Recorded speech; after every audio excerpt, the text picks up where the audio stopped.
The first man's name was Adam, and his wife he called Eve. They lived in a beautiful garden away in the east country, which was called Eden, filled with beautiful trees and flowers of all kinds. But they did not live in Eden long, for they did not obey God's command, but ate the fruit of a tree which had been forbidden them. They were driven forth by an angel and had to give up their beautiful home. So Adam and his wife went out into the world to live and to work. For a time they were all alone, but after a while God gave them a little child of their own, the first baby that ever came into the world. Eve named him Cain, and after a time another baby came, whom she named Abel. When the two boys grew up, they worked as their father worked before them. Cain, the older brother, chose to work in the fields and to raise grain and fruits. Abel, the younger brother, had a flock of sheep and became a shepherd. While Adam and Eve were living in the Garden of Eden, they could talk with God and hear God's voice speaking to them. But now that they were out in the world, they could no longer talk with God freely as before. So when they came to God, they built an altar of stones heaped up, and upon it they laid something as a gift to God and burned it, to show that it was not their own, but was given to God, whom they could not see. Then before the altar they made their prayer to God and asked God to forgive their sins. All that they had done was wrong, and prayed God to bless them and do good to them. Each of these brothers, Cain and Abel, offered upon the altar to God his own gift. Cain brought the fruits and the grain which he had grown, and Abel brought a sheep from his flock and killed it and burned it upon the altar. For some reason, God was pleased with Abel and his offering, but was not pleased with Cain and his offering. Perhaps God wished Cain to offer something that had life, as Abel offered. Perhaps Cain's heart was not right when he came before God. And God showed that he was not pleased with Cain. And Cain, instead of being sorry for his sin and asking God to forgive him, was very angry with God, and angry also toward his brother Abel. When they were out in the field together, Cain struck his brother Abel and killed him. So the first baby in the world grew up to be the murderer of his own brother. And the Lord said to Cain, "Where is Abel, your brother?" And Cain answered, "I do not know. Why should I take care of my brother?" Then the Lord said to Cain, "What is this that you have done?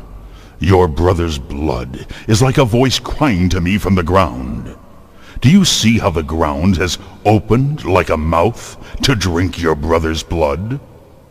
As long as you live, you shall be under God's curse for the murder of your brother. You shall wander over the earth and shall never find a home, because you have done this wicked deed." And Cain said to the Lord, "My punishment is greater than I can bear.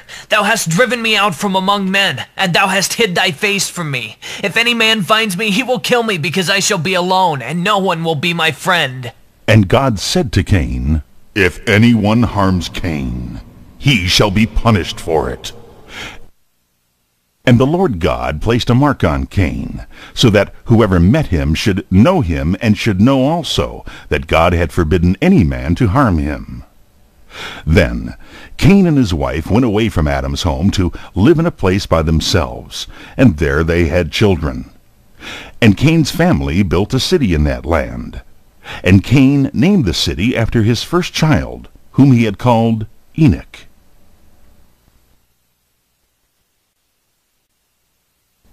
After Abel was slain and his brother Cain had gone into another land, again God gave a child to Adam and Eve. This child they named Seth, and other sons and daughters were given to them. For Adam and Eve lived many years. But at last they died, as God had said they must die, because they had eaten of the tree that God had forbidden them to eat. By the time that Adam died, there were many people on the earth. For the children of Adam and Eve had many other children. And when these grew up, they had other children, and these had children also. These men and women and children lived in tents. They owned sheep and cattle, and they moved about with them, wherever they could find pasture. The children played around the tent doors and sat beside the campfires in the evenings, where they all sang together, and the older people told them stories. And after a time, this land where Adam's sons lived began to be full of people. It is sad to tell that as time went on, more and more of these people became wicked, and fewer of them grew up to become good men and women. All the people lived near together, and few went away to other lands. So it came to pass that even the children of good men and women learned to be bad, like the people around them, and no longer did what was right and good. And as God looked down on the world that he had made, he saw how wicked the men in it had become, and that every thought and every act of man was evil, and only evil continually. But while most of the people in the world were very wicked, there were some good people too, though they were very few. The best of all the men who lived at that time was a man whose name was Enoch. He was not the son of Cain, but another Enoch, who came from the family of Seth, the son of Adam, who was born after the death of Abel. While so many around Enoch were doing evil, this man did only what was right. He walked with God, and God walked with him, and talked with him. And at last, when Enoch was a very old man and weary with life, God took him away from the earth to heaven. He did not die as all the people have since Adam disobeyed God, but he was not, for God took him. This means that Enoch was taken up from earth without dying. All the people in the time of Enoch were not shepherds. Some of them had learned how to make rude bows and arrows and axes and plows. And after a long time they melted iron, and they made knives and swords and dishes to use in their homes. They sowed grain in the fields and reaped harvests, and they planted vines and fruit trees. But God looked down on the earth and said, I will take away all men from the earth that I have made, because the men of the world are evil, and do evil continually. But even in those bad times, God saw one good man. His name was Noah. Noah tried to do right in the sight of God. As Enoch had walked with God, so Noah walked with God, and talked with him. And Noah had 3 sons. Their names were Shem and Ham and Japheth. God said to Noah, The time has come when all men and women on the earth are to be destroyed. Everyone must die because they are all wicked. But you and your family shall be saved because you alone are trying to do right. Then God told Noah how he might save his life and the lives of his sons. He was to build a very large boat, as large as the largest ships that are made in our time, very long and very wide and very deep, with a roof over it, and made like a long, wide house in 3 stories, but so built that it would float on the water. Such a ship as this was called an ark. God told Noah to build this ark, and to have it ready for the time when he would need it. For, said God to Noah, I am going to bring a great flood of water on the earth to cover all the land, and to drown all the people on the earth. And as the animals on the earth will be drowned with the people, you must make the ark large enough to hold a pair of each kind of animals, and several pairs of some animals that are needed by men, like sheep and goats and oxen, so that there will be animals as well as men to live upon the earth after the flood has passed away. And you must take in the ark food for yourself and your family, and for all the animals with you, enough food to last for a year, while the flood shall stay on the earth. And Noah did what God told him to do, although it must have seemed very strange to all the people around to build this great ark where there was no water for it to sail upon.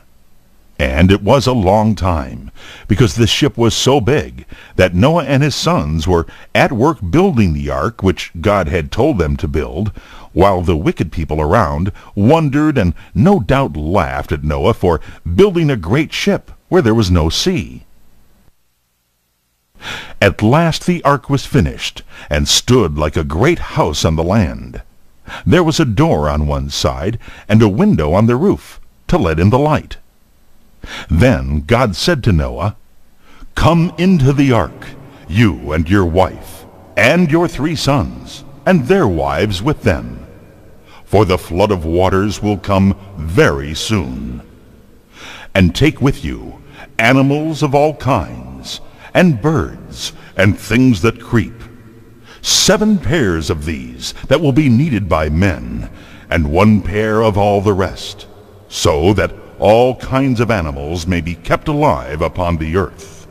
So Noah and his wife and his 3 sons, Shem, Ham, and Japheth, with their wives, went into the ark.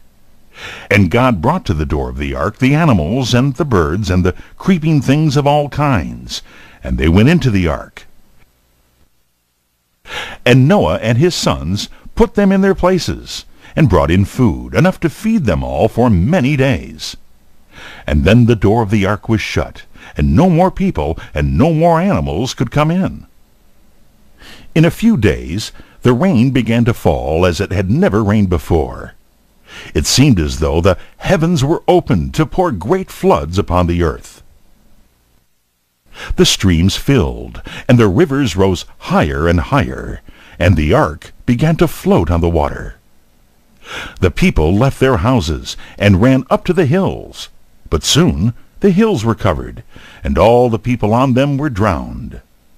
Some had climbed up to the tops of higher mountains, but the water rose higher and higher, until even the mountains were covered, and all the people, wicked as they had been, were drowned in the great sea that now rolled all over the earth where man had lived. And all the animals, the tame animals, cattle and sheep and oxen were drowned, and the wild animals, lions and tigers and all the rest were drowned also. Even the birds were drowned, for their nests in the trees were swept away, and there was no place where they could fly from the terrible storm. For 40 days and nights the rain kept on, until there was no breath of life remaining outside of the ark. After 40 days the rain stopped, but the waters stayed upon the earth for more than 6 months, and the ark with all that were in it floated over the great sea that covered the land. Then God sent a wind to blow over the waters and to dry them up. So by degrees the waters grew less and less. First, mountains rose above the waters. Then the hills rose up. And finally the ark ceased to float and lay aground on a mountain which is called Mount Ararat. But Noah could not see what had happened on the earth, because the door was shut, and the only window was up in the roof. But he felt that the ark was no longer moving, and he knew that the water must have gone down. So, after waiting for a time, Noah opened a window and let loose a bird called a raven. Now the raven has strong wings, and this raven flew round and round until the waters had gone down, and it could find a place to rest, and it did not come back to the ark. After Noah had waited for it a while, he sent out a dove. But the dove could not find any place to rest, so it flew back to the ark, and Noah took it into the ark again. Then Noah waited a week longer, and afterward he sent out the dove again. And at the evening the dove came back to the ark, which was its home, and in its bill was a fresh leaf, which it had picked off from an olive tree. So Noah knew that the water had gone down enough to let the trees grow again. He waited another week, and sent out the dove again. But this time the dove flew away and never came back. And Noah knew that the earth was becoming dry again. So he took off a part of the roof and looked out, and saw that there was dry land all around the ark, and the waters were no longer everywhere. Noah had now lived in the ark a little more than a year, and he was glad to see the green land and the trees once more. And God said to Noah, "Come out of the ark with your wife and your sons and their wives, and all the living things that are with you in the ark." So Noah opened the door of the ark, and with his family came out, and stood once more on the ground. And the animals and birds and creeping things in the ark came out also, and began again to bring life to the earth. The first thing that Noah did when he came out of the ark was to give thanks to God for saving all his family when the rest of the people on the earth were destroyed. He built an altar and laid upon it an offering to the Lord, and gave himself and his family to God, and promised to do God's will. And God was pleased with Noah's offering. And God said, "I will not again destroy the earth on account of men, no matter how bad they may be. From this time no flood shall again cover the earth, but the seasons of spring and summer and fall and winter shall remain without change. I give to you the earth. You shall be the rulers of the ground, and of every living thing upon it." Then God caused a rainbow to appear in the sky, and he told Noah and his sons that whenever they or the people after them should see the rainbow, they should remember that God had placed it in the sky and over the clouds as a sign of his promise, that he would always remember the earth and the people upon it, and would never again send a flood to destroy man from the earth. So, as often as we see the beautiful rainbow, we are to remember that it is a sign of God's promise to the world.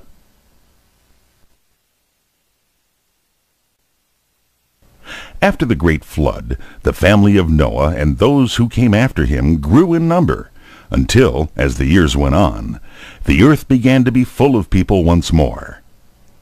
But there was a great difference between the people who had lived before the flood and those who lived after it. Before the flood, all the people stayed close together, so that very many people lived in one land, and no one lived in other lands. After the flood, families began to move from one place to another, seeking for themselves new homes.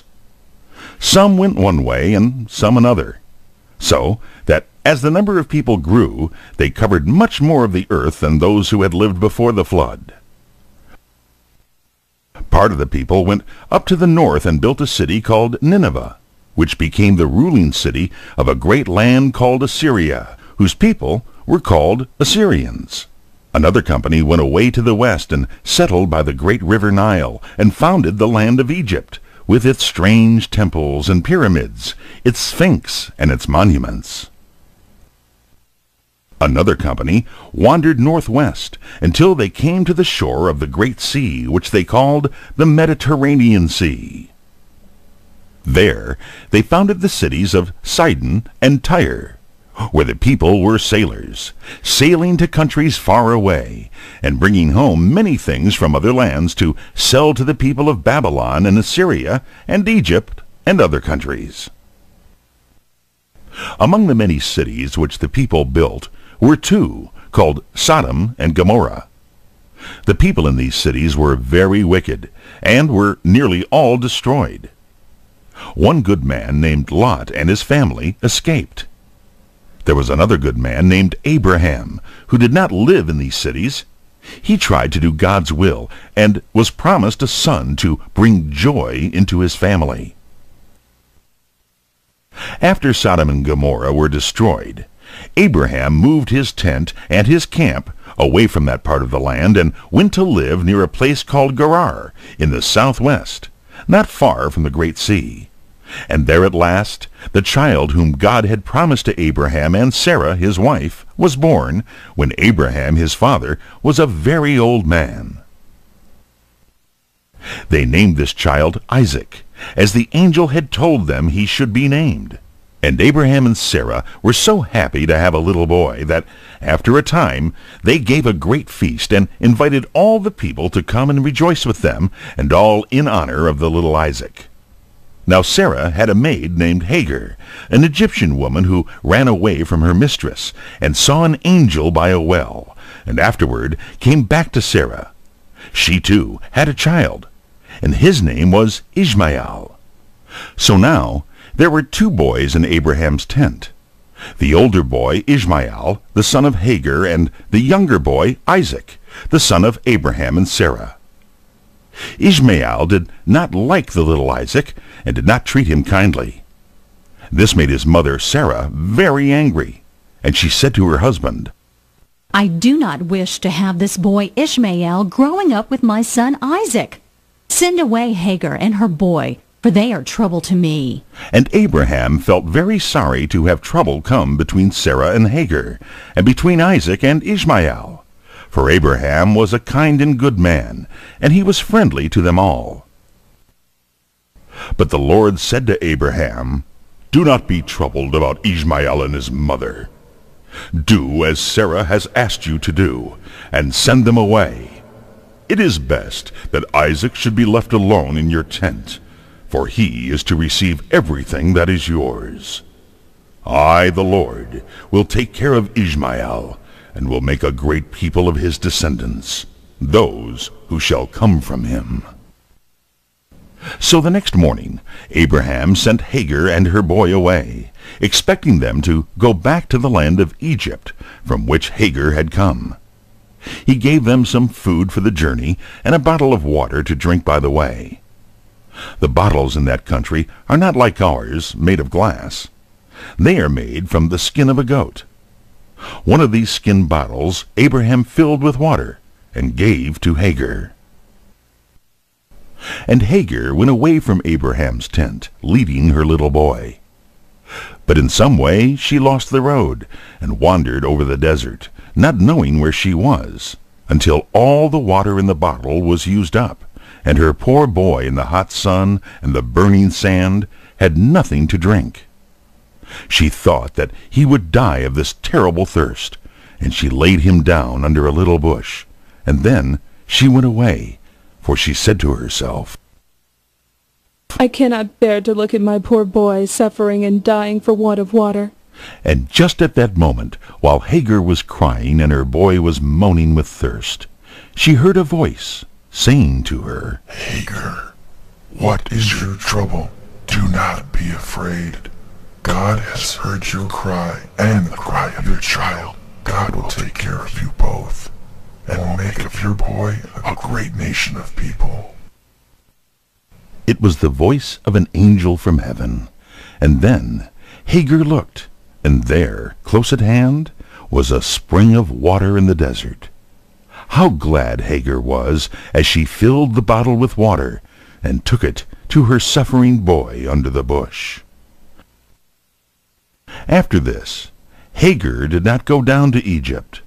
She found a place where she lived and brought up her son in the wilderness, far from other people. And Ishmael grew up in the desert and learned to shoot with the bow and arrow. He became a wild man, and his children after him grew up to be wild men also. They were the Arabians of the desert, whom even to this day have never been ruled by any other people, but wander through the desert and live as they please. So Ishmael came to be the father of many people, and his descendants, the wild Arabians of the desert, are living unto this day in that land. You remember that in those times of which we are telling, when men worshipped God, they built an altar of earth or of stone, and laid an offering upon it as a gift to God. The offering was generally a sheep or a goat or a young ox, some animal that was used for food. Such an offering was called a sacrifice. But the people who worshipped idols often did what seems to us strange and very terrible. They thought that it would please their gods if they would offer as a sacrifice the most precious living things that were their own, and they would take their own little children and kill them upon their altars as offerings to the gods of wood and stone, that were no real gods, but only images. God wished to show Abraham and all his descendants, those who should come after him, that he was not pleased with such offerings as those of living people killed on the altars. And God took a way to teach Abraham so that he and his children after him would never forget it. Then, at the same time, he wished to see how faithful and obedient Abraham would be to his commandments. How fully Abraham would trust in God, or, as we would say, how great was Abraham's faith in God. So, God gave to Abraham a command which he did not mean to have obeyed, though this he did not tell to Abraham. He said, "Take now your son, your only son Isaac, whom you love so greatly, and go to the land of Moriah, and there, on a mountain that I will show you, offer him for a burnt offering to me." Though his command filled Abraham's heart with pain, yet he would not be as surprised to receive it as a father would in our day, for such offerings were very common among all those people in the land where Abraham lived. Abraham never for one moment doubted or disobeyed God's word. He knew that Isaac was the child whom God had promised, and that God had promised too that Isaac should have children, and that those coming from Isaac should be a great nation. He did not see how God could keep his promise with regard to Isaac if Isaac should be killed as an offering, unless indeed God should raise him up from the dead afterward. But Abraham undertook at once to obey God's command. He took 2 young men with him, and an ass laden with wood for the fire, and he went toward the mountain in the north, Isaac his son walking by his side. For 2 days they walked, sleeping under the trees at night in the open country. And on the 3rd day Abraham saw the mountain far away. And as they drew near to the mountain, Abraham said to the young men, "Stay here with the ass, while I go up yonder mountain with Isaac to worship. And when we have worshipped, we will come back to you." For Abraham believed that in some way God would bring back Isaac to life. He took the wood from the ass and placed it on Isaac, and they two walked up the mountain together. As they were walking, Isaac said, "Father, here is the wood, but where is the lamb for the offering?" And Abraham said, "My son, God will provide himself a lamb for the burnt offering." And they came to the place on top of the mountain. There Abraham built an altar of stones and earth heaped up, and on it he placed the wood. Then he tied the hands and feet of Isaac, and laid him on the altar on the wood. And Abraham lifted up his hand, holding a knife to kill his son. Another moment longer, and Isaac would have been slain by his own father's hand. But just at that moment, the angel of the Lord out of heaven called to Abraham and said, "Abraham! Abraham!" And Abraham answered, "Here I am, Lord." Then the angel of the Lord said, "Do not lay your hand upon your son. Do no harm to him. Now I know that you love God more than you love your only son, and that you are obedient to God, since you are ready to give up your son, your only son, to God." What a relief and joy these words from heaven brought to the heart of Abraham. How glad he was to know that it was not God's will for him to kill his son. Then Abraham looked around, and there in the thicket was a ram caught by his horns. And Abraham took the ram and offered him up for a burnt offering in place of his son. So Abraham's words came true when he said that God would provide for himself a lamb. The place where this altar was built, Abraham named Jehovah-Jireh, words in the language that Abraham spoke, meaning, "The Lord will provide." This offering, which seemed so strange, did much good. It showed to Abraham, and to Isaac also, that Isaac belonged to God, for to God he had been offered. And in Isaac, all those who should come from him, his descendants, had been given to God. Then it showed to Abraham and to all the people after him that God did not wish children or men killed as offerings for worship. And while all the people around offered such sacrifices, the Israelites, who came from Abraham and from Isaac, never offered them, but offered oxen and sheep and goats instead. These gifts, which cost so much toil, they felt must be pleasing to God, because they expressed their thankfulness to him. But they were glad to be taught that God does not desire men's lives to be taken, but loves our living gifts of love and kindness. After Abraham died, his son Isaac lived in the land of Canaan. Like his father, Isaac had his home in a tent. Around him were the tents of his people, and many flocks of sheep and herds of cattle, feeding wherever they could find grass to eat and water to drink. Isaac and his wife Rebekah had 2 children.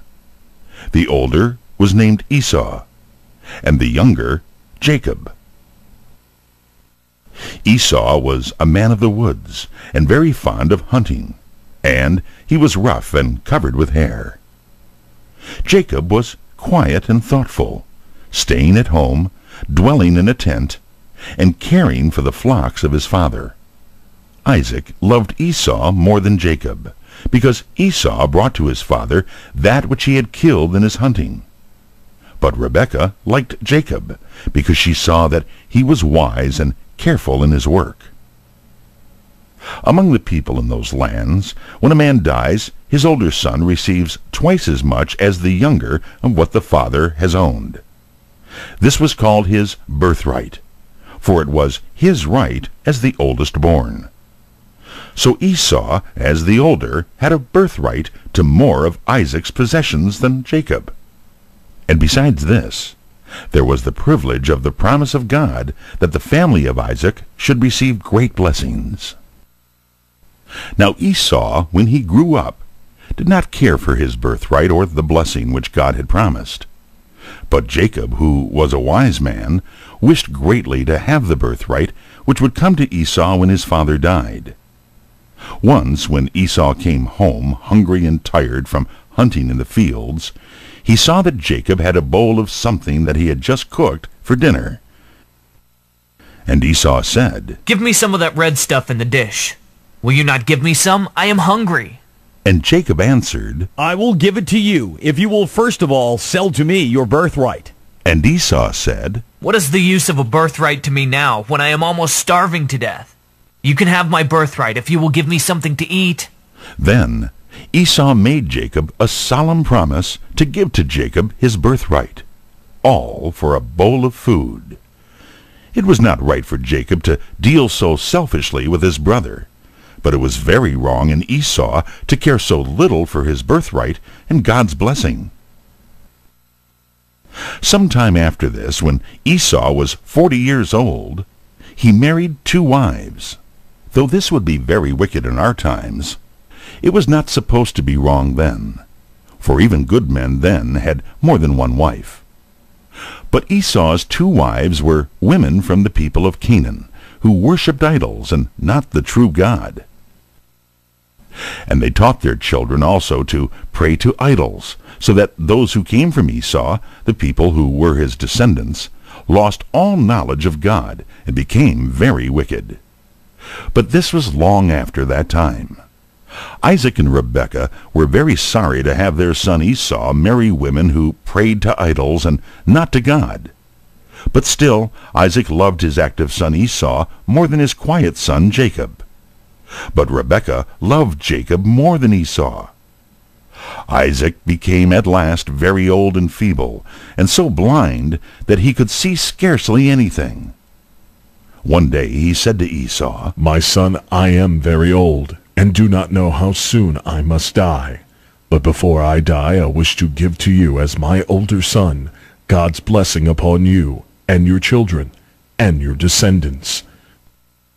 Go out into the fields, and with your bow and arrows shoot some animal that is good for food, and make for me a dish of cooked meat, such as you know I love, and after I have eaten it, I will give you the blessing. Now Esau ought to have told his father that the blessing did not belong to him, for he had sold it to his brother Jacob. But he did not tell his father. He went out into the fields hunting to find the kind of meat which his father liked the most. Now Rebekah was listening, and heard all that Isaac had said to Esau. She knew that it would be better for Jacob to have the blessing than for Esau, and she loved Jacob more than Esau. So she called to Jacob and told him what Isaac had said to Esau. And she said, Now, my son, do what I tell you, and you will get the blessing instead of your brother. Go to the flocks and bring to me 2 little kids from the goats, and I will cook them just like the meat which Esau cooks for your father. And you will bring it to your father, and he will think that you are Esau, and will give you the blessing, and it really belongs to you. But Jacob said, You know that Esau and I are not alike. His neck and arms are covered with hairs, while mine are smooth. My father will feel of me, and he will find out that I am not Esau. And then, instead of giving me a blessing, I am afraid that he will curse me. But Rebekah answered her son, Never mind. You do as I have told you, and I will take care of you. If any harm comes, it will come to me. So do not be afraid, but go and bring the meat. Then Jacob went and brought a pair of little kids from the flocks, and from them his mother made a dish of food, so that it would be to the taste, just as Isaac liked it. Then Rebekah found some of Esau's clothes, and dressed Jacob in them. And she placed on his neck and hands some of the skins of the kids, so that his neck and hands would feel rough and hairy to the touch. Then Jacob came into his father's tent, bringing the dinner, and speaking as much like Esau as he could. He said, Here I am, my father.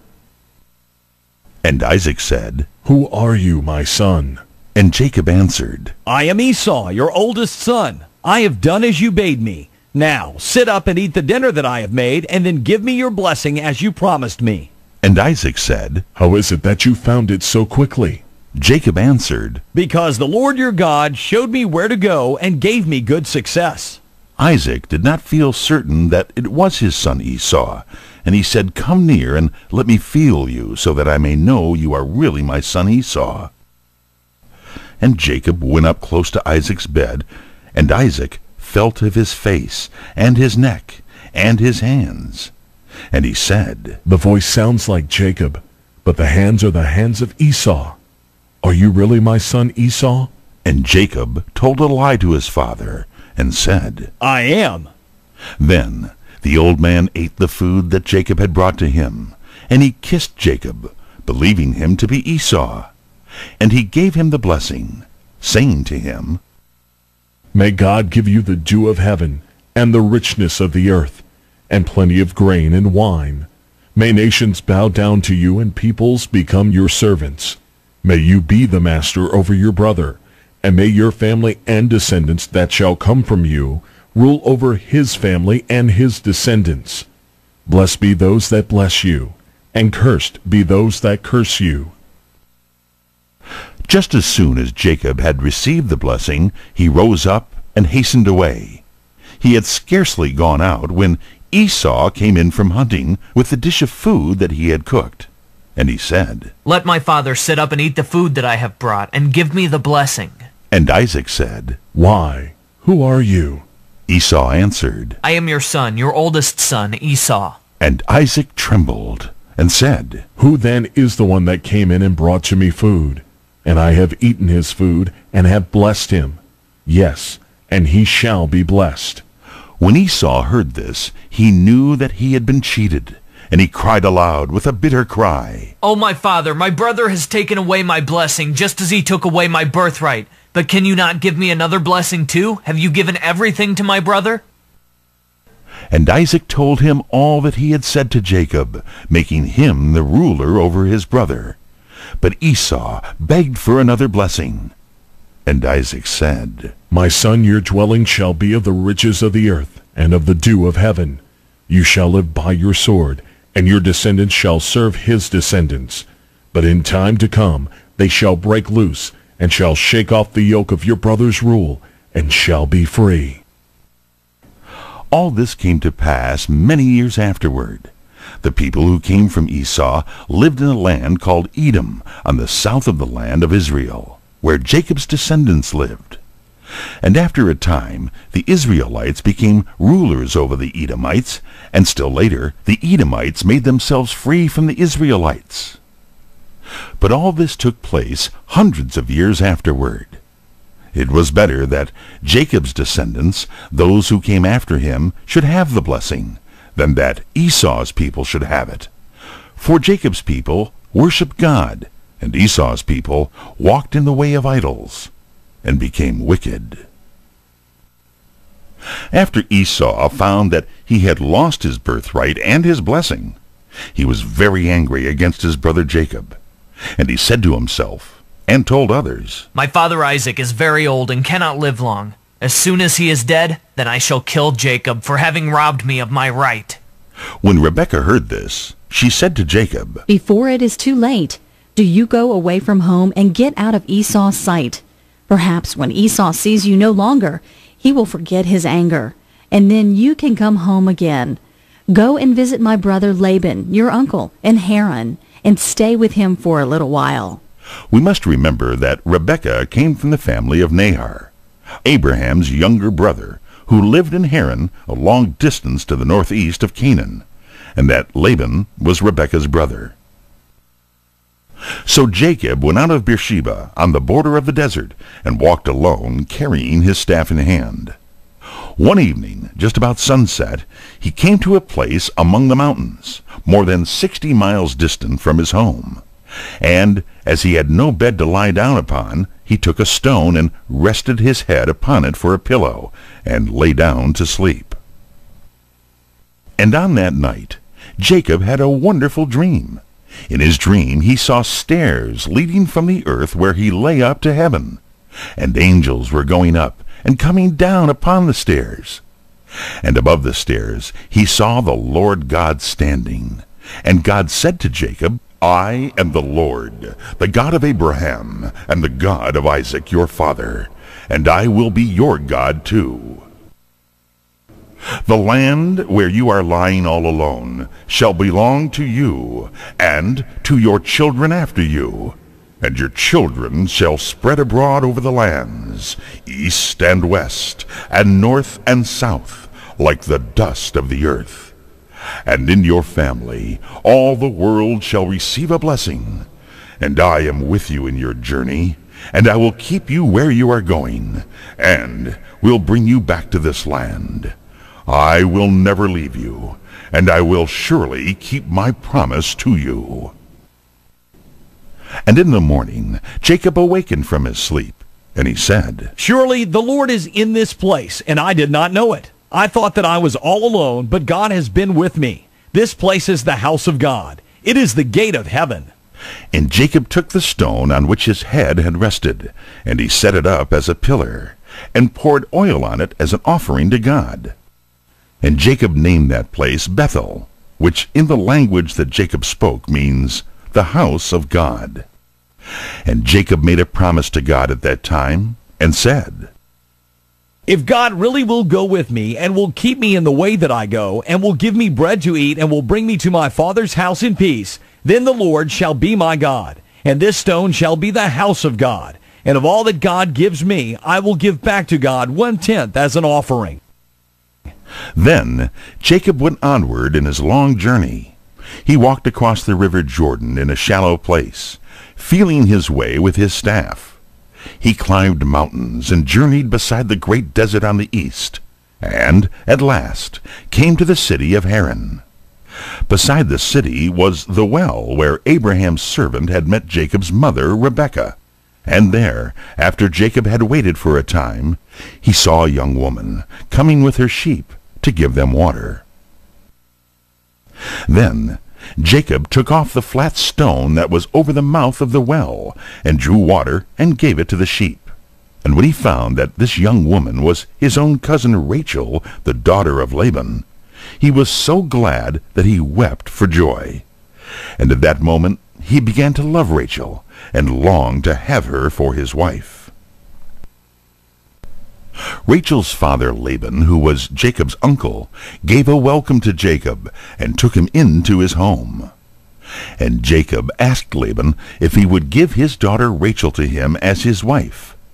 And Jacob said, "If you give me Rachel, I will work for you 7 years." And Laban said, It is better that you should have her than that a stranger should marry her.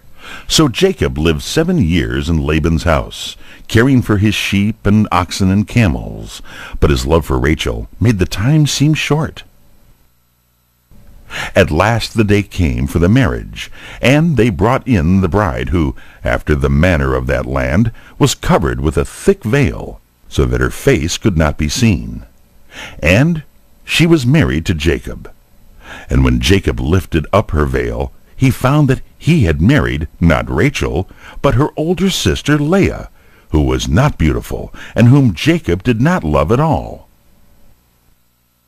Jacob was very angry that he had been deceived, though that was just the way in which Jacob himself had deceived his father and cheated his brother Esau. But his uncle Laban said, In our land, we never allow the younger daughter to be married before the older daughter. Keep Leah for your wife, and work for me 7 years longer, and you shall have Rachel also. For in those times, as we have seen, men often had 2 wives, or even more than 2. So Jacob stayed 7 years more, 14 years in all, before he received Rachel as his wife. While Jacob was living at Haran, 11 sons were born to him, but only one of these was the child of Rachel, whom Jacob loved. This son was Joseph, who was dearer to Jacob than any other of his children, partly because he was the youngest, and because he was the child of his beloved Rachel. After Jacob came back to the land of Canaan with his 11 sons, another son was born to him, the second child of his wife Rachel, whom Jacob loved so well. But soon after the baby came, his mother Rachel died, and Jacob was filled with sorrow. Even to this day, you can see the place where Rachel was buried, on the road between Jerusalem and Bethlehem. Jacob named the child whom Rachel left Benjamin. And now Jacob had 12 sons. Most of them were grown-up men, but Joseph was a boy 17 years old, and his brother Benjamin was almost a baby. Of all his children, Jacob loved Joseph the best, because he was Rachel's child, because he was so much younger than most of his brothers, and because he was good and faithful and thoughtful. Jacob gave to Joseph a robe or coat of bright colors, made somewhat like a long cloak with wide sleeves. This was a special mark of Jacob's favor to Joseph, and it made his older brothers envious of him. Then, too, Joseph did what was right, while his older brothers often did very wrong acts, of which Joseph sometimes told their father, and this made them very angry at Joseph. But they hated him still more because of 2 strange dreams he had, and of which he told them. He said one day, Listen to this dream that I have dreamed. I dreamed that we were out in the fields binding sheaves, when suddenly my sheaf stood up, and all your sheaves came around it, and bowed down to my sheaf. And they said scornfully, Do you suppose that the dream means that you will sometime rule over us, and that we shall bow down to you? Then, a few days after, Joseph said, I have dreamed again. This time I saw in my dream the sun and the moon and 11 stars, all come and bow to me. And his father said to him, I do not like you to dream such dreams. Shall I and your mother and your brothers come and bow down before you as if you were a king? His brothers hated Joseph and would not speak kindly to him. But his father thought much of what Joseph had said. At one time, Joseph's 10 brothers were taking care of the flock in the fields near Shechem, which was nearly 50 miles from Hebron, where Jacob's tents were spread. And Jacob wished to send a message to his sons, and he called Joseph and said to him, Your brothers are near Shechem with the flock. I wish that you would go to them and take a message and find if they are well, and if the flocks are doing well, and bring me word from them. That was quite an errand for a boy to go alone over the country and find his way for 50 miles, then walk home again. But Joseph was a boy who could take care of himself and could be trusted. So he went forth on his journey, walking northward over the mountains, past Bethlehem and Jerusalem and Bethel, though we are not sure those cities were then built, except Jerusalem, which was already a strong city. When Joseph reached Shechem, he could not find his brothers, for they had taken their flocks to another place. A man met Joseph wandering in the field, and asked him, Whom are you seeking? Joseph said, I am looking for my brothers, the sons of Jacob. Can you tell me where I will find them? And the man said, They are at Dothan, for I heard them say that they were going there. Then Joseph walked over the hills to Dothan, which was 15 miles further. And his brothers saw him afar off coming toward them. They knew him by his bright garment. And one said to another, Look, that dreamer is coming. Come, let us kill him and throw his body into a pit, and tell his father that some wild beast has eaten him, and then we will see what becomes of his dreams. One of his brothers, whose name was Reuben, felt more kindly toward Joseph than the others. He said, Let us not kill him. Let us throw him into this pit in the wilderness, and leave him there to die. But Reuben intended, after they had gone away, to lift Joseph out of the pit and take him home to his father. The brothers did as Reuben told them. They threw Joseph into the pit, which was empty. He cried and begged them to save him, but they would not. They calmly sat down to eat their dinner on the grass, while their brother was calling to them from the pit. After the dinner, Reuben chanced to go to another part of the field, so that he was not at hand when a company of men passed by with their camels, going from Gilead on the east of the river Jordan to Egypt, to sell spices and fragrant gum from trees to the Egyptians. Then Judah, another of Joseph's brothers, said, What good would it do for us to kill our brother? Would it not be better for us to sell him to these men and let them carry him away? After all, he is our brother, and we would better not kill him. His brothers agreed with him. So they stopped the men who were passing and drew up Joseph from the pit. And for 20 pieces of silver they sold Joseph to these men, and they took him away with them down to Egypt. After a while, Reuben came to the pit where they had left Joseph and looked into it. But Joseph was not there. Then Reuben was in great trouble, and he came back to his brothers, saying, The boy is not there. What shall I do? Then his brothers told Reuben what they had done, and they all agreed together to deceive their father. They killed one of the goats and dipped Joseph's coat in its blood, and they brought it to their father. And they said to him, We found this coat in the wilderness. Look at it, father, and tell us if you think it was the coat of your son. And Jacob knew it at once. He said, It is my son's coat. Some wild beast has eaten him. There is no doubt that Joseph has been torn in pieces. And Jacob's heart was broken over the loss of Joseph, all the more because he had sent Joseph alone on the journey through the wilderness. They tried to comfort him, but he would not be comforted. He said, I will go down to the grave, mourning for my poor lost son. So the old man sorrowed for his son Joseph, and all the time his wicked brothers knew that Joseph was not dead. But they would not tell their father the dreadful deed they had done to their brother. in selling him as a slave. The men who brought Joseph from his brothers were called Ishmaelites, because they belonged to the family of Ishmael, who, you remember, was the son of Hagar, the servant of Sarah. These men carried Joseph southward over the plain which lies beside the great sea on the west of Canaan. And after many days they brought Joseph to Egypt. How strange it must have seemed to the boy who had lived in tents to see the great river Nile, and the cities thronged with people, and the temples, and the mighty pyramids. The Ishmaelites sold Joseph as a slave to a man named Potiphar, who was an officer in the army of Pharaoh, the king of Egypt.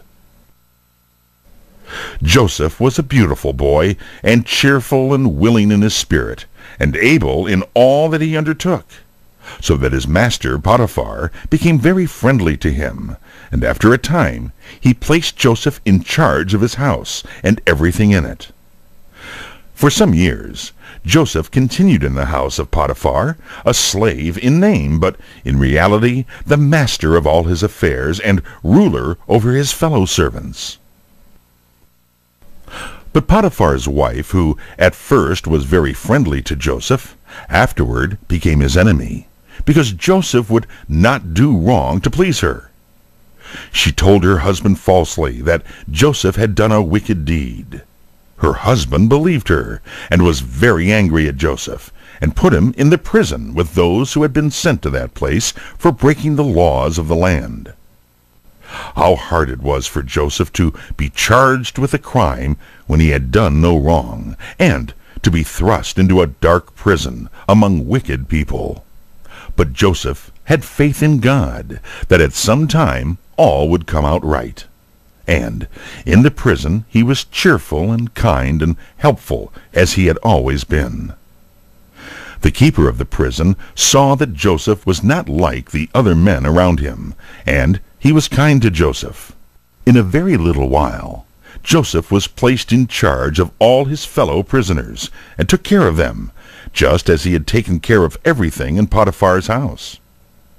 The keeper of the prison scarcely looked into the prison at all, for he had confidence in Joseph, that he would be faithful and wise in doing the work given to him. Joseph did right and served God, and God blessed Joseph in everything. While Joseph was in the prison, 2 men were sent there by the king of Egypt, because he was displeased with them. One was the king's chief butler, who served the king with wine. The other was the chief baker, who served him with bread. These 2 men were under Joseph's care, and Joseph waited on them, for they were men of rank. One morning, when Joseph came into the room where the butler and the baker were kept, he found them looking quite sad. Joseph said to them, "Why do you look so sad today?" Joseph was cheerful and happy in his spirit, and he wished others to be happy also, even in prison. And one of them said, "Each one of us dreamed last night a very strange dream, and there's no one to tell us what our dreams mean." For in those times, before God gave the Bible to men, he often spoke to men in dreams, and there were wise men who could sometimes tell what the dreams meant. "Tell me," said Joseph, "what your dreams are. Perhaps my God will help me to understand them." Then the chief butler told his dream. He said, "In my dream, I saw a grapevine with 3 branches, and as I looked, the branches shot out buds, and the buds became blossoms, and the blossoms turned into clusters of ripe grapes. And I picked the grapes, and I squeezed their juice into King Pharaoh's cup, and it became wine. And I gave it to King Pharaoh to drink, just as I used to when I was beside his table." Then Joseph said, "This is what your dream means. The 3 branches mean 3 days. In 3 days King Pharaoh shall call you out of prison, and shall put you back in your place. And you shall stand at his table, and shall give him his wine, as you have given it before. But when you go out of prison, please to remember me, and try to find some way to get me, too, out of this prison. For I was stolen out of the land of Canaan, and sold as a slave, and I have done nothing wrong to deserve being put in this prison. Do speak to the king for me, that I may be set free." Of course, the chief butler felt very happy to hear that his dream had so pleasant a meaning, and the chief baker spoke, hoping to have an answer as good. "In my dream," said the baker, "there were 3 baskets of white bread on my head, one above another, and on the topmost basket were all kinds of roasted meat and food for Pharaoh, and the birds came and ate the food from the baskets on my head." And Joseph said to the baker, "This is the meaning of your dream, and I am sorry to tell it to you. The 3 baskets are 3 days. In 3 days, by order of the king, you shall be lifted up and hanged upon a tree, and the birds shall eat your flesh from your bones as you are hanging in the air." And it came to pass just as Joseph had said. 3 days after that, King Pharaoh sent his officers to the prison. They came and took out both the chief butler and the chief baker. The baker they hung up by his neck to die, and left his body for the birds to pick in pieces. The chief butler they brought back to his old place, where he waited at the king's table, and handed him his wine to drink. You would have supposed that the butler would remember Joseph, who had given him the promise of freedom, and had shown such wisdom. But in his gladness he forgot all about Joseph, and 2 full years passed by while Joseph was still in prison, until he was a man 30 years old. But one night King Pharaoh himself dreamed a dream. In fact, 2 dreams in one. And in the morning he sent for all the wise men of Egypt, and told them his dreams. But there was not a man who could give the meaning of them. And the king was troubled, for he felt the dreams had some meaning which it was important for him to know. Then, suddenly, the chief butler, who was by the king's table, remembered his own dream in the prison 2 years before, and remembered, too, the young man who had told its meaning so exactly. And he said, "I do remember my faults this day. 2 years ago, King Pharaoh was angry with his servants, with me and the chief baker, and he sent us to the prison. While we were in the prison one night, each of us dreamed a dream, and the next day a young man in the prison, a Hebrew from the land of Canaan, told us what our dreams meant, and in 3 days they came true, just as a young Hebrew had said.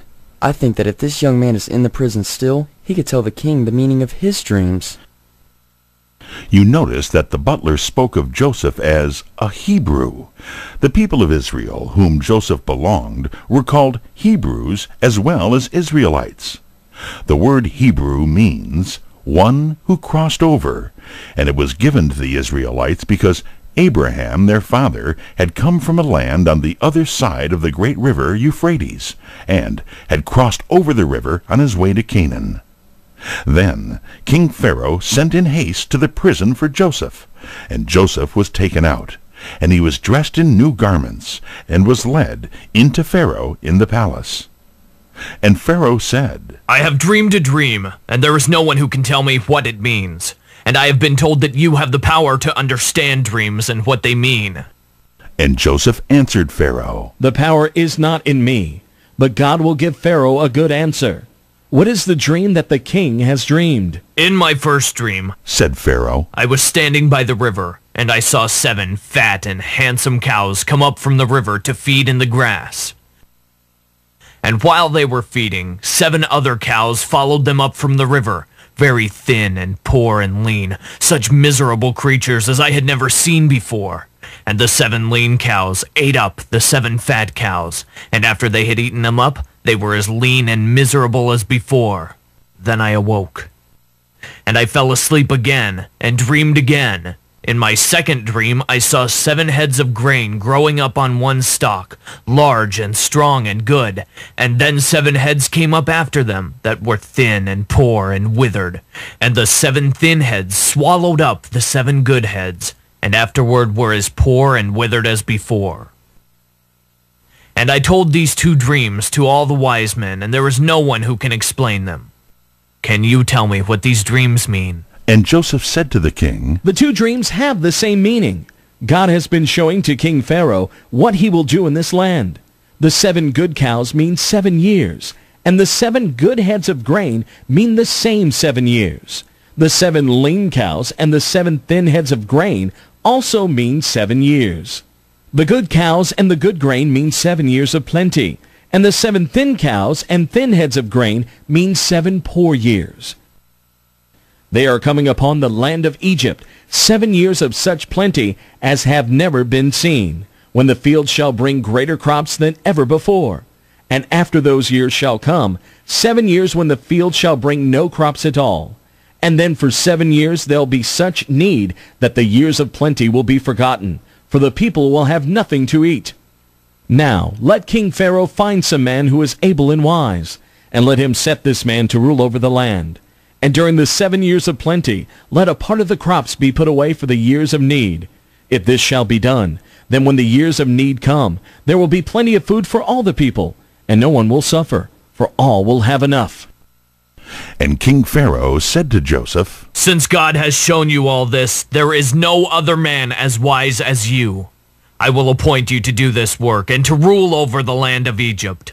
All the people shall be under you. Only on the throne of Egypt I will be above you. And Pharaoh took from his own hand the ring which held his seal, and put on Joseph's hand, so that he could sign for the king, and seal in the king's place. And he dressed Joseph in robes of fine linen, and put around his neck a gold chain. And he made Joseph ride in a chariot, which was next in rank to his own. And they cried out before Joseph, Bow the knee! And Joseph was ruler over all the land of Egypt. When Joseph was made ruler over the land of Egypt, he did just as he had always done.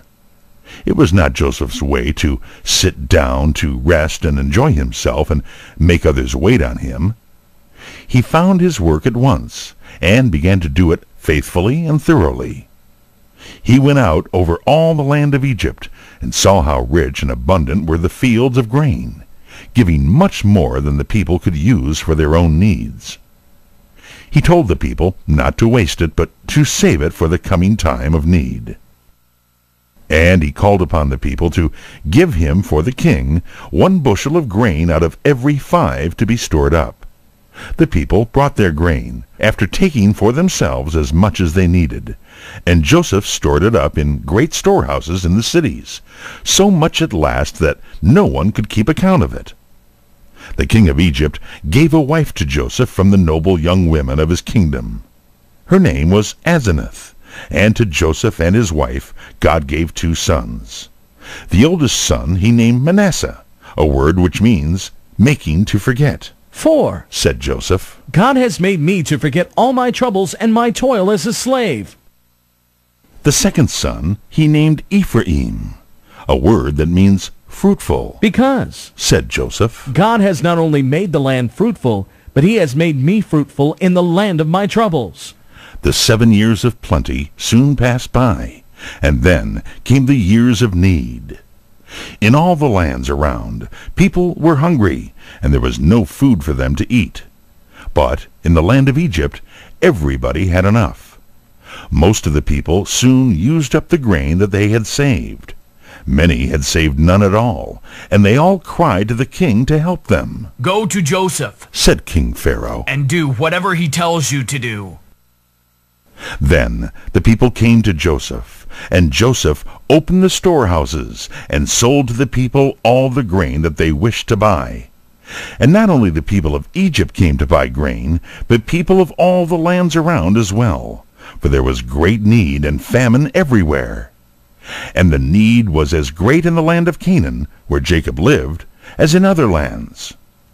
Jacob was rich in flocks and cattle, and gold and silver, but his fields gave no grain, and there was danger that his family and his people would starve. And Jacob, who is now called Israel, also heard that there was food in Egypt. And he said to his sons, Why do you look at each other, asking what to do to find food? I have been told that there is grain in Egypt. Go down to that land, and take money with you, and bring grain, so that we may have bread and may live. Then the 10 older brothers of Joseph went down to the land of Egypt. They rode upon asses, for horses were not much used in those times, and they brought money with them. But Jacob would not let Benjamin, Joseph's younger brother, go with them, for he was all the more dear to his father, now that Joseph was no longer with him. And Jacob feared that harm might come to him. Then Joseph's brothers came to Joseph to buy food. They did not know him, grown up to be a man, dressed as a prince, and seated on a throne. Joseph was now nearly 40 years old, and it had been almost 23 years since they had sold him. But Joseph knew them all as soon as he saw them. He wished to be sharp and stern with them, not because he hated them, but because he wished to see what their spirit was, and whether they were as selfish and cruel and wicked as they had been in other days. They came before him and bowed with their faces to the ground. Then, no doubt, Joseph thought of the dream that had come to him while he was a boy, of his brother's sheaves bending down around his sheaf. He spoke to them as a stranger, as if he did not understand their language, and he had their words explained to him in the language of Egypt. "Who are you, and from what place do you come?" said Joseph in a harsh, stern manner. They answered him very meekly. "We have come from the land of Canaan to buy food." "No," said Joseph. "I know what you have come for. You have come as spies to see how helpless the land is, so that you can bring an army against us and make war on us." No, we are no spies, said Joseph's 10 brothers. "We are the sons of one man who lives in the land of Canaan, and we have come for food because we have none at home." "You say that you are sons of one man. Who is your father? Is he living? Have you any more brothers? Tell me about yourselves." And they said, "Our father is an old man in Canaan. We did have a younger brother, but he was lost. And we have one brother still, who is the youngest of all, but his father could not spare him to come with us." "No," said Joseph. "You are not good, honest men. You are spies. I shall put you all in prison, except one of you, and he shall go and bring that youngest brother of yours. And when I see him, then I will believe that you tell the truth." So Joseph put all the 10 men in prison, and kept them under guard for 3 days. Then he sent for them again. They did not know that he could understand their language, and they said to each other while Joseph heard, but pretended not to hear, "This has come upon us because of the wrong that we did to our brother Joseph more than 20 years ago. We heard him cry and plead with us when we threw him into the pit, and we would not have mercy on him. God is giving us only what we have deserved." And Reuben, who had tried to save Joseph, said, "Did I not tell you not to harm the boy? And you would not listen to me. God is bringing our brother's blood upon us all." When Joseph heard this, his heart was touched, for he saw that his brothers were really sorry for the wrong they had done to him. He turned away from them so they could not see his face, and he wept.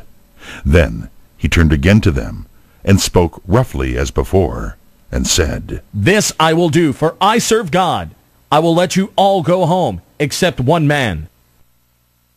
One of you I will shut up in prison, but the rest of you can go home and take food for your people. And you must come back and bring your youngest brother with you.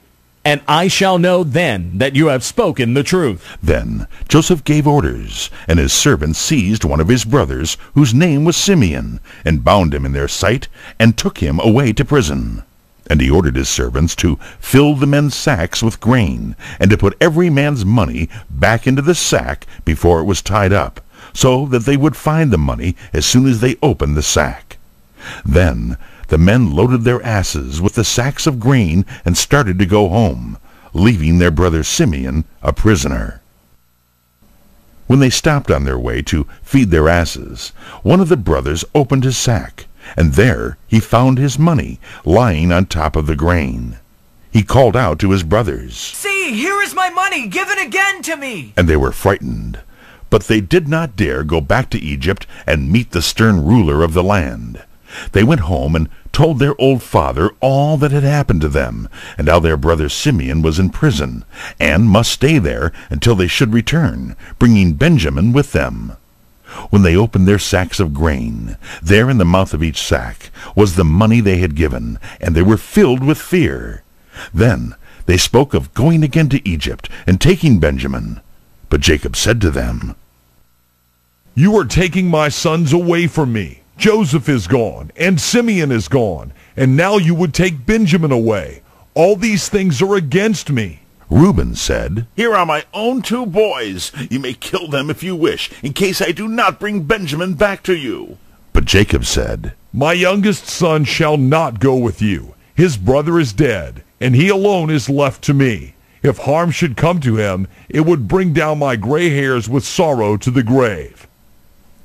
The food which Jacob's sons had brought from Egypt did not last long, for Jacob's family was large.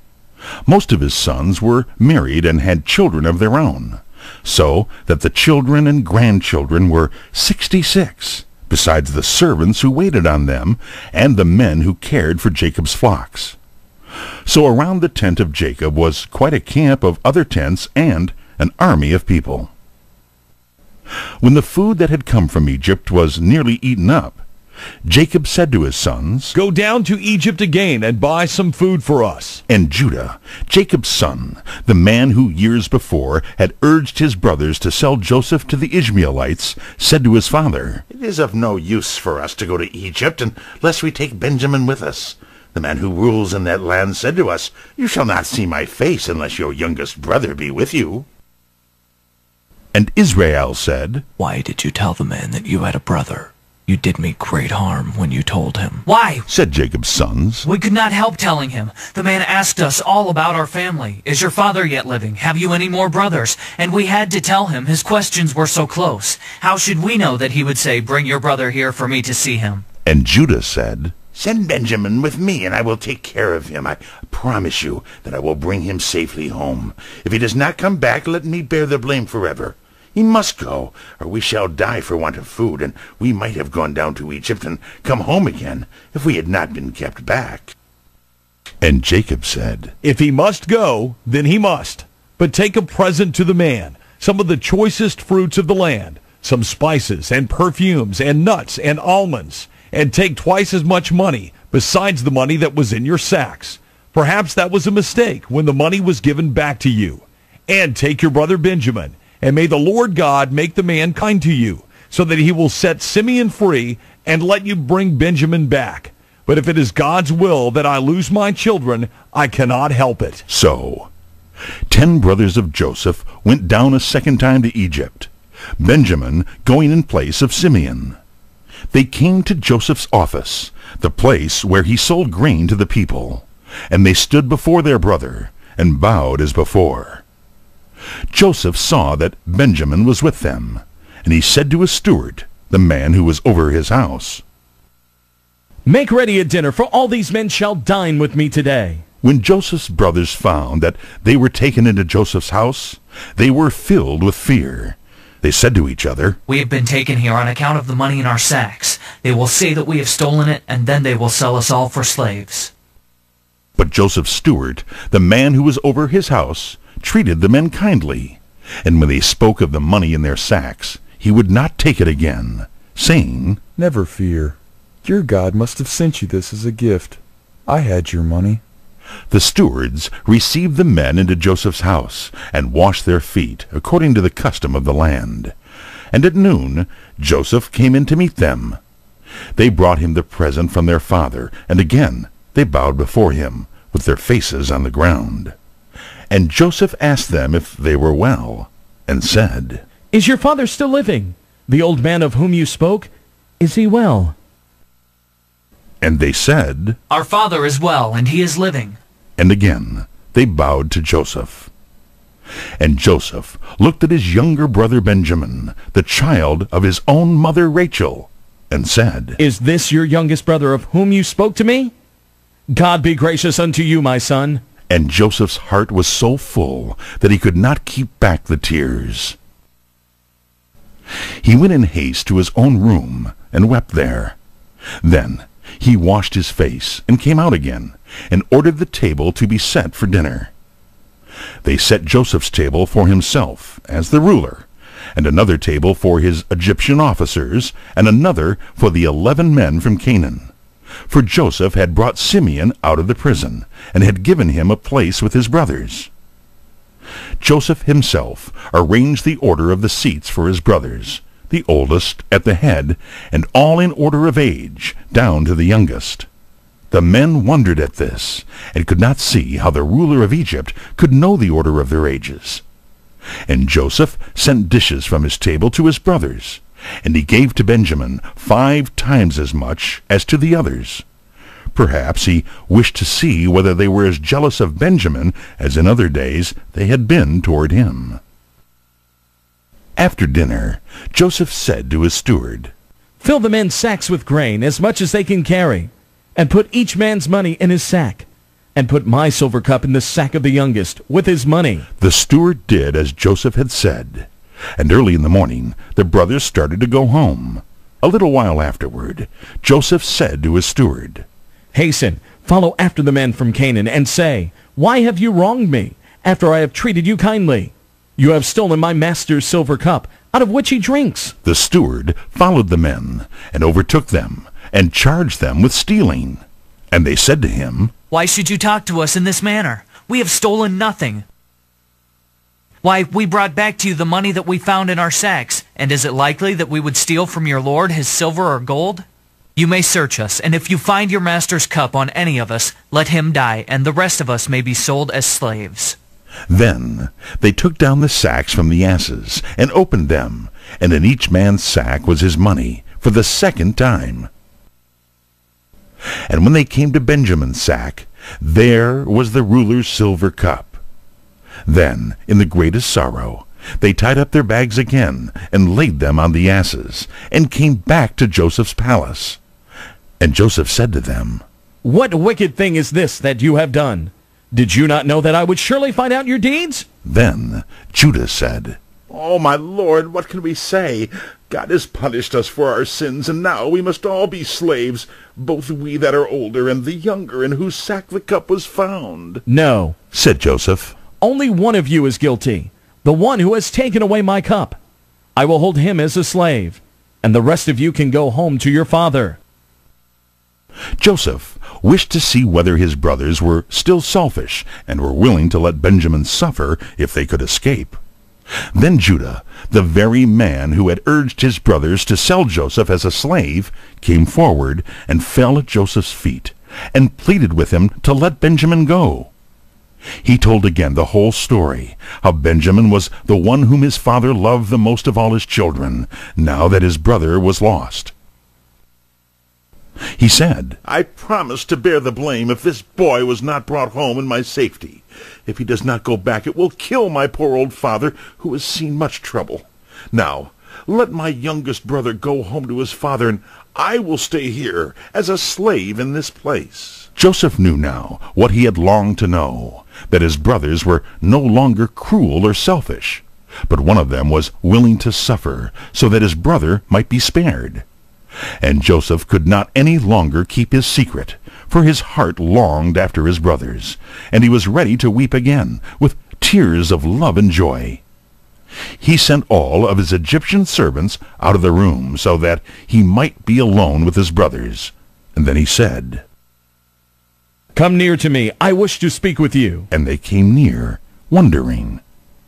Then Joseph said, "I am Joseph. Is my father really alive?" How frightened his brothers were, as they heard these words spoken in their own language by the ruler of Egypt, and for the first time knew that this stern man, who had their lives in his hand, was their own brother, whom they had wronged. Then Joseph said again, "I am Joseph, your brother, whom you sold into Egypt. But do not feel troubled because of what you did, for God sent me before you to save your lives. There have been already 2 years of need and famine, and there are to be 5 years more, or there shall neither be plowing of the fields nor harvest. It was not you who sent me here, but God, and he sent me to save your lives. God has made me like a father to Pharaoh, and ruler over all the land of Egypt. Now I wish you to go home, and to bring down to me my father and all his family." Then Joseph placed his arm around Benjamin's neck, and kissed him, and wept upon him. And Benjamin wept on his neck. And Joseph kissed all his brothers, to show them he had fully forgiven them. And after that his brothers began to lose their fear of Joseph, and talked with him more freely. Afterward, Joseph sent his brothers home with good news and rich gifts and abundant food. He sent also wagons in which Jacob and his sons, wives, and the little ones of their families might ride from Canaan down to Egypt. And Joseph's brothers went home happier than they had been for many years. The children of Israel stayed in the land of Egypt much longer than they had expected to stay. They were in that land about 400 years, and the going down to Egypt proved a great blessing to them. It saved their lives during the years of famine and need. After the years of need were over, they found the soil in the land of Goshen, that part of Egypt where they were living, very rich, so that they could gather 3 or 4 crops every year. Then, too, the sons of Israel, before they came to Egypt, had begun to marry the women in the land of Canaan who worshipped idols and not the Lord. If they had stayed there, their children would have grown up like the people around them, and soon would have lost all knowledge of God. But in Goshen they lived alone and apart from the people of Egypt.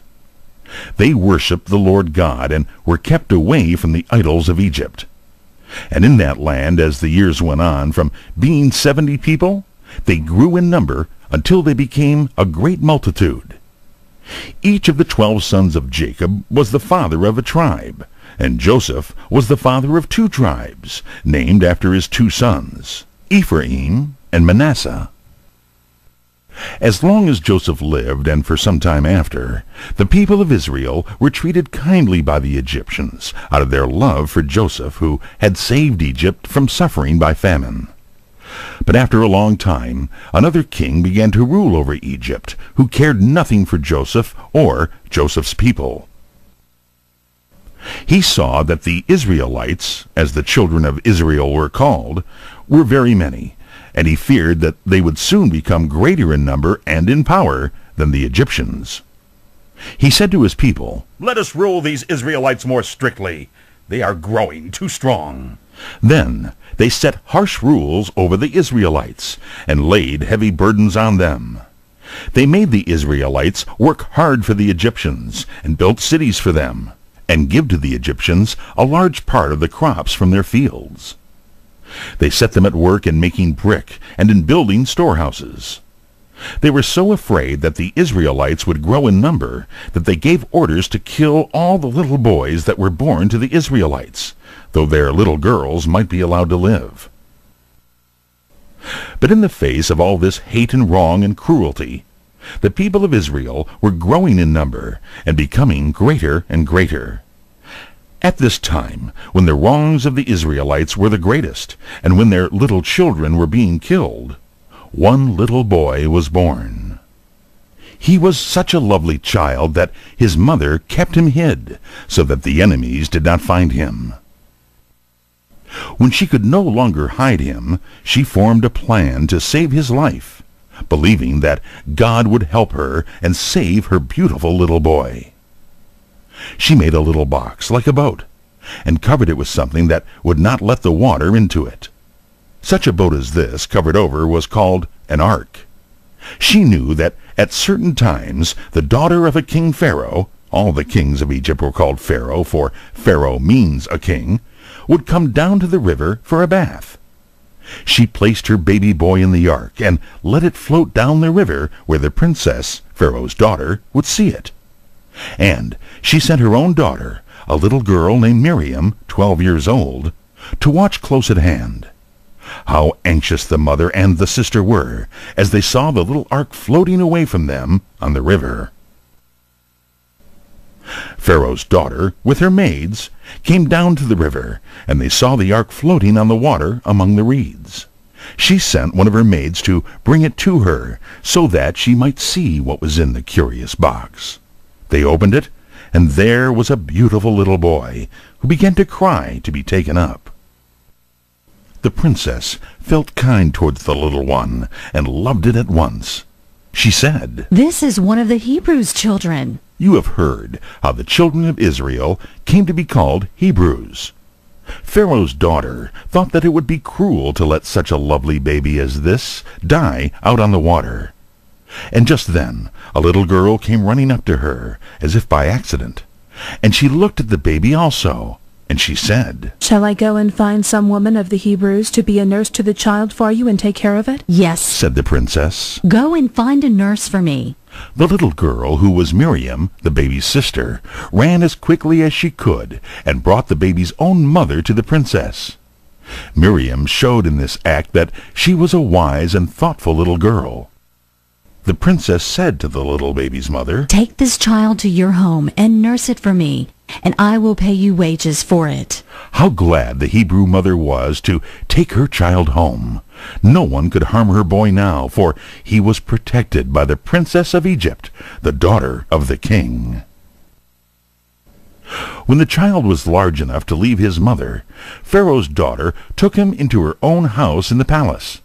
She named him Moses, a word that means drawn out, because he was drawn out of the water. So Moses, the Hebrew boy, lived in the palace among the nobles of the land, as the son of the princess. He learned much more than he could have ever learned among his own people, for there were very wise teachers. Moses gained all the knowledge that the Egyptians had to give. There, in the court of the cruel king, who had made slaves of the Israelites, God's people, was growing up our Israelite boy, who should at some time set his people free. Although Moses grew up among the Egyptians and gained their learning, he loved his own people. They were poor and were hated and were slaves, but he loved them because they were the people who served the Lord God, while the Egyptians worshipped idols and animals. Strange it was that so wise a people as these should bow down and pray to an ox, or to a cat, or to a snake, as did the Egyptians. When Moses became a man, he went among his own people, leaving the riches and ease that he might have enjoyed among the Egyptians. He felt a call from God to lift up the Israelites and set them free. But at that time he found that he could do nothing to help them. They would not let him lead them, and as the king of Egypt had now become his enemy, Moses went away from Egypt into a country in Arabia called Midian. He was sitting by a well in that land, tired from his long journey, when he saw some young women come to draw water for their flocks of sheep. But some rough men came and drove the women away, and took the water for their own flocks.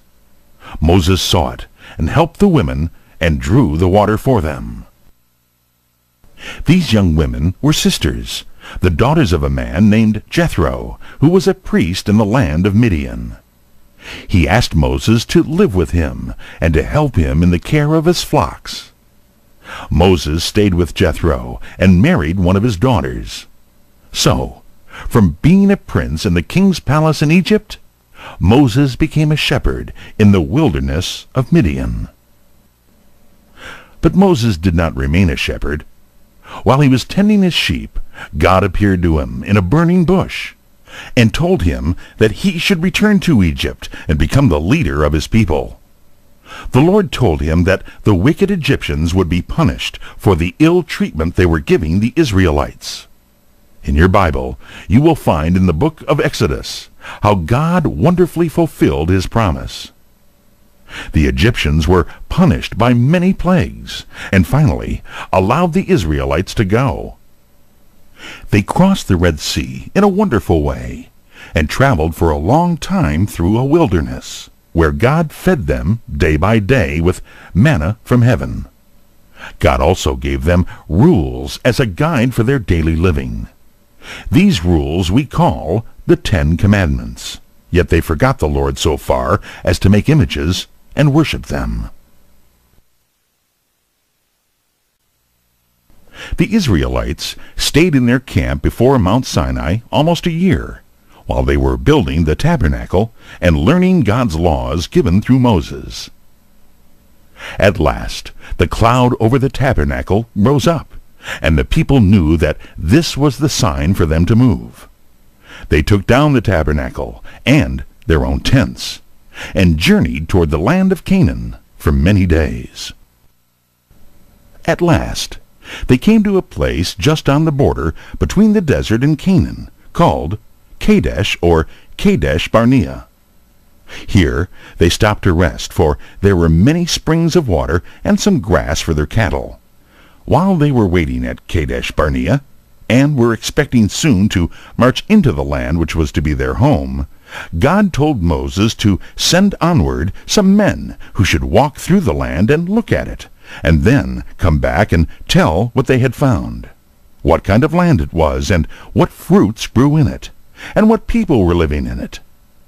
The Israelites could more easily win the land if these men, after walking through it, could act as their guides and point out the best places in it and the best plans of making war upon it.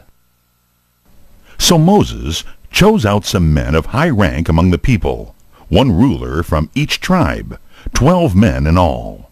One of these was Joshua, who was the helper of Moses in caring for the people, and another was Caleb, who belonged to the tribe of Judah.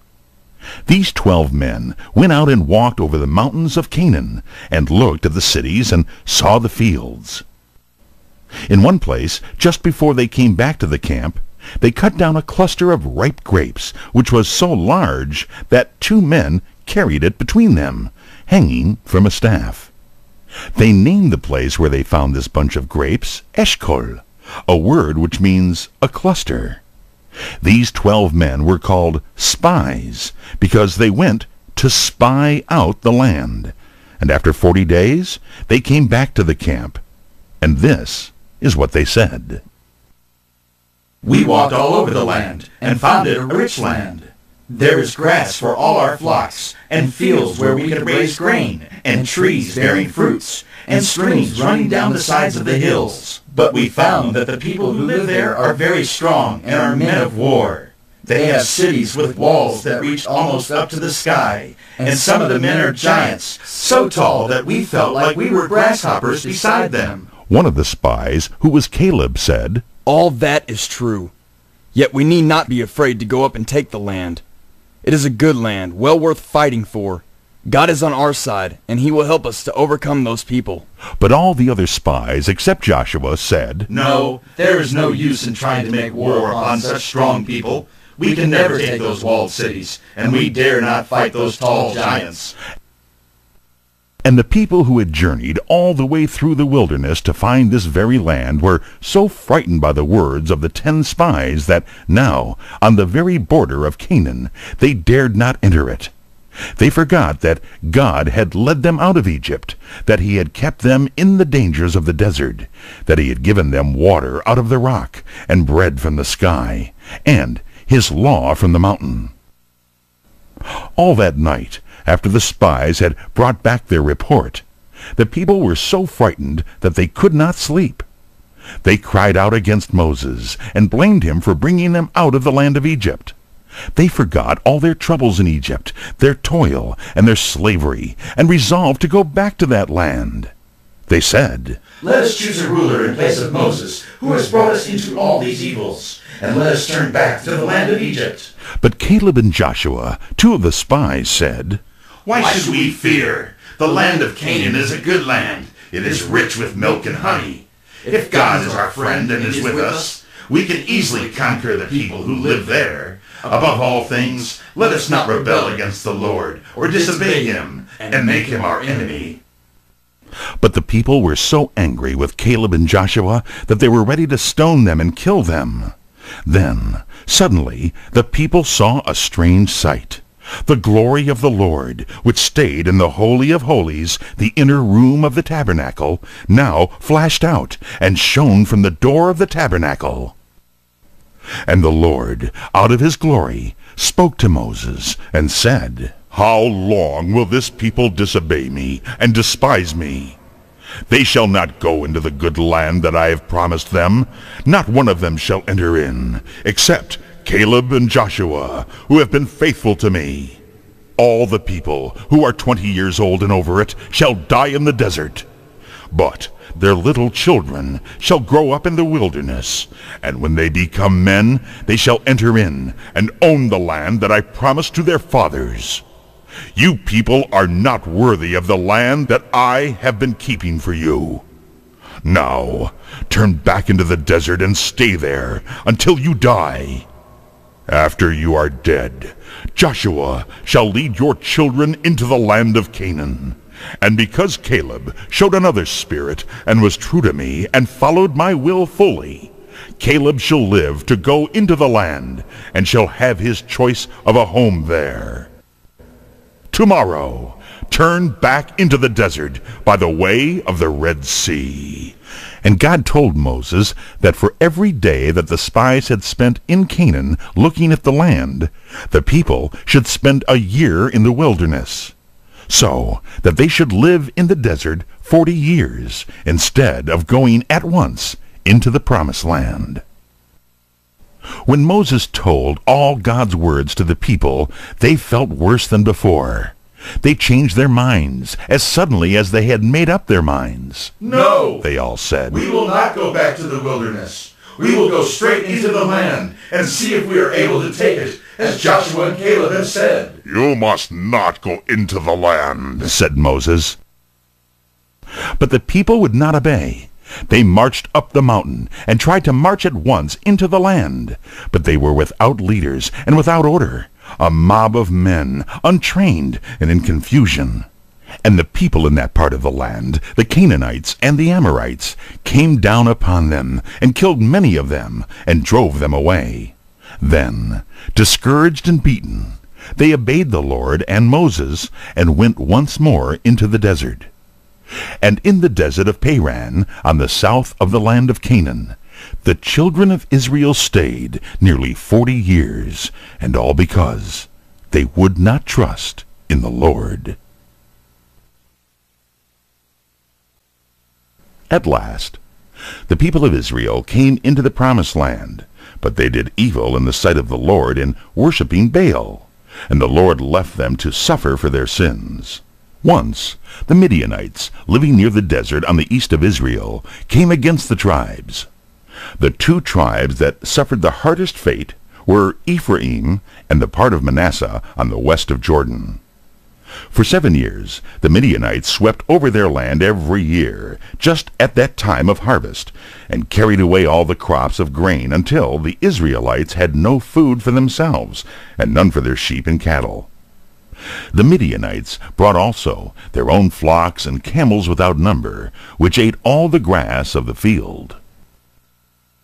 The people of Israel were driven away from their villages and their farms, and were compelled to hide in the caves of the mountains. And if any Israelite could raise any grain, he buried it in pits covered with earth, or in empty wine presses, where the Midianites could not find it. One day, a man named Gideon was threshing out wheat in a hidden place, when he saw an angel sitting under an oak tree. The angel said to him, "You are a brave man, Gideon, and the Lord is with you. Go out boldly and save your people from the power of the Midianites." Gideon answered the angel, O Lord, how can I save Israel? Mine is a poor family in Manasseh, and I am the least in my father's house. And the Lord said to him, "Surely I will be with you, and I will help you drive out the Midianites." Gideon felt it was the Lord who was talking with him in the form of an angel. He brought an offering and laid it on a rock before the angel. Then the angel touched the offering with his staff. At once a fire leaped up and burned the offering, and then the angel vanished from his sight. Gideon was afraid when he saw this. But the Lord said to him, "Peace be unto you, Gideon. Do not fear, for I am with you."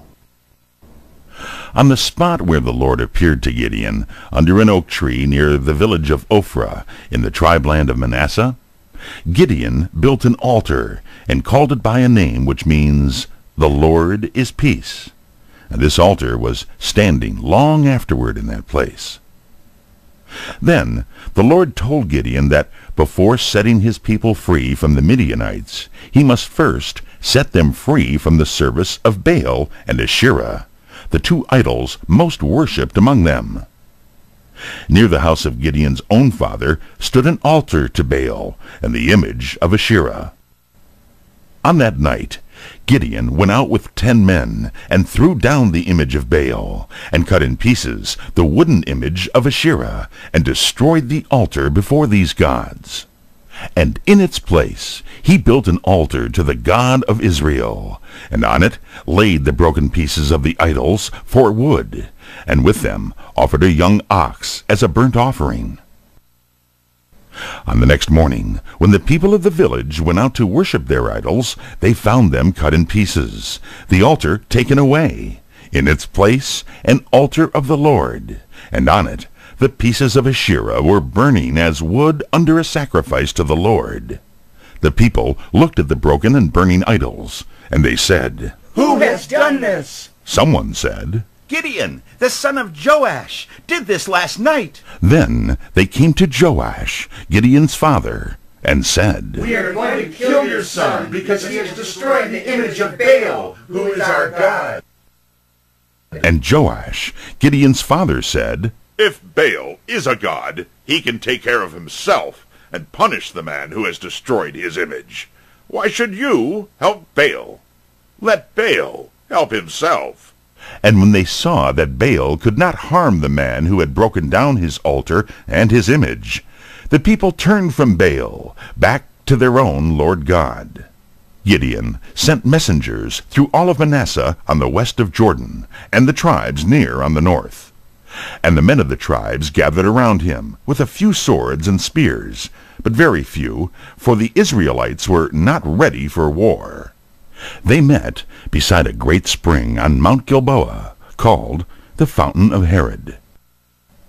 Mount Gilboa is one of the 3 mountains on the east of the plain of Esdraelon, or the plain of Jezreel, where once there had been a great battle. On the plain, stretching up the side of another of these mountains called the Hill of Moreh, was the camp of a vast Midianite army. For as soon as the Midianites heard that Gideon had undertaken to set his people free, they came against him with a mighty host. Gideon was a man of faith. He wished to be sure that God was leading him, and he prayed to God and said, "O Lord God, give me some sign that thou wilt save Israel through me. Here is a fleece of wool on this threshing floor. If tomorrow morning the fleece is wet with dew while the grass around it is dry, then I shall know that thou art with me, and that thou wilt give me victory over the Midianites." Very early the next morning, Gideon came to look at the fleece. He found it wringing wet with dew, while all around the grass was dry. But Gideon was not yet satisfied. He said to the Lord, "O Lord, be not angry with me, but give me just one more sign. Tomorrow morning let the fleece be dry, and let all the dew fall around it, and then I will doubt no more." The next morning, Gideon found the grass and the bushes wet with dew, while the fleece of wool was dry. And Gideon was now sure that God had called him, and that God would give him victory over the enemies of Israel. The Lord said to Gideon, "Your army is too large. If Israel should win the victory, they would say, 'We won it by our own might.' Send home all those who are afraid to fight." For many of the people were frightened as they looked at the host of their enemies, and the Lord knew that these men would only hinder the rest in the battle. So Gideon sent word through the camp, "Whoever is afraid of the enemy may go home." And 22,000 people went away, leaving only 10,000 in Gideon's army. But the army was stronger, though it was smaller.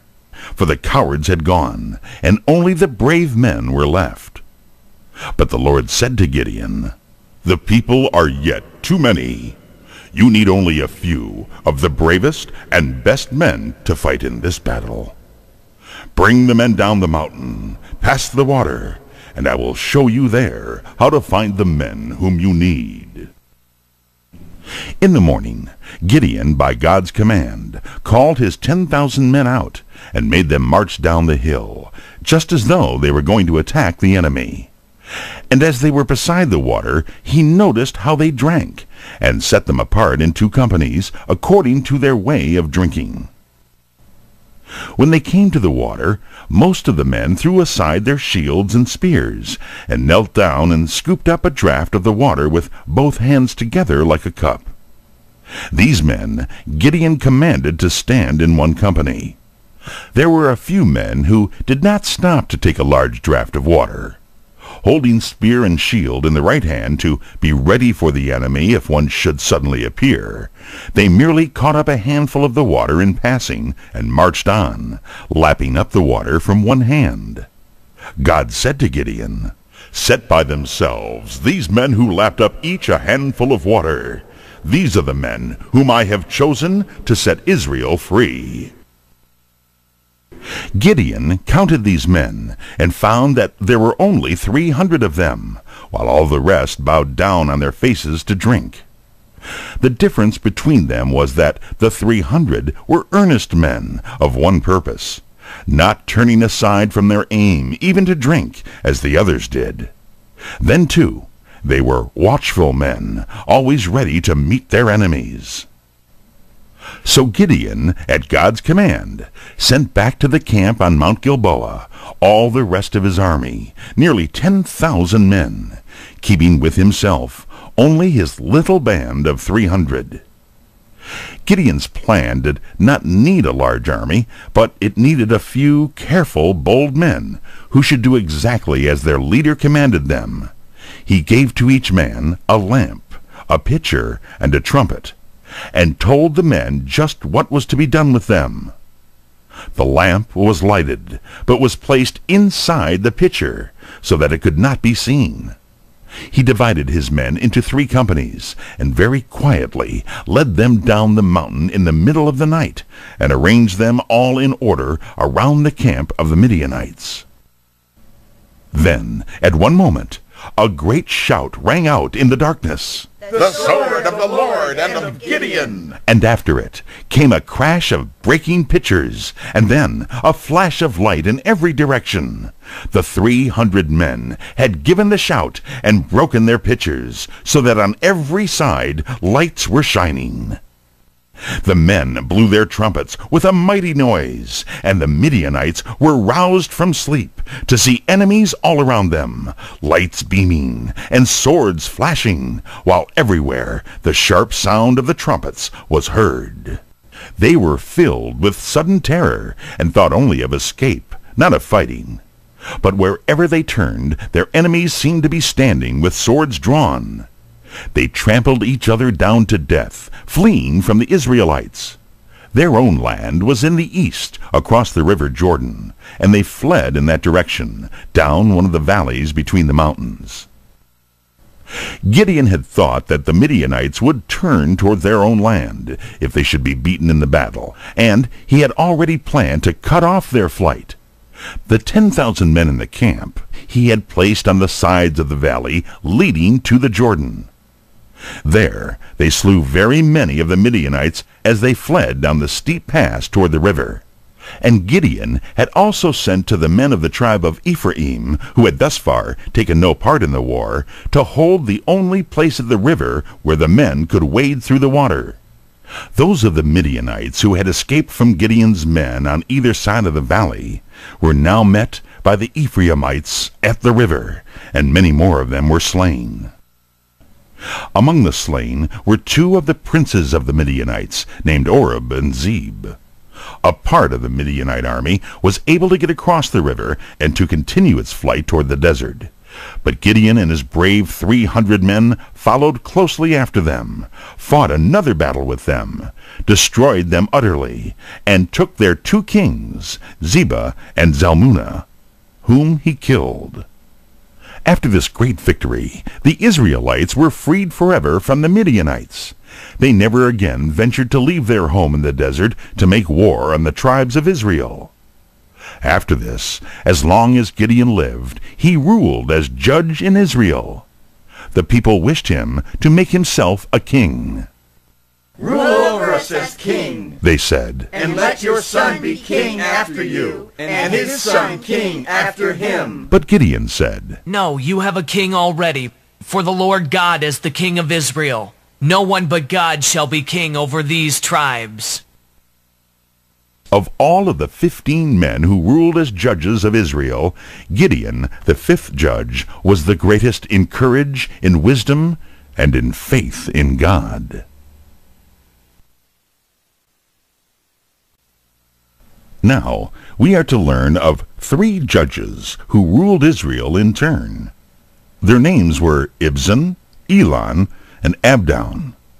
None of these were men of war. And in their days the land was quiet. But the people of Israel again began to worship idols, and as a punishment God allowed them once more to pass under the power of their enemies.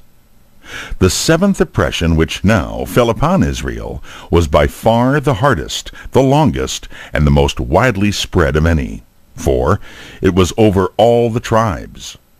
It came from the Philistines, a strong and warlike people who lived on the west of Israel, upon the plain beside the Great Sea. They worshipped an idol called Dagon, which was made in the form of a fish's head on a man's body. These people, the Philistines, sent their armies up from the plain beside the sea to the mountains of Israel and overran all the land.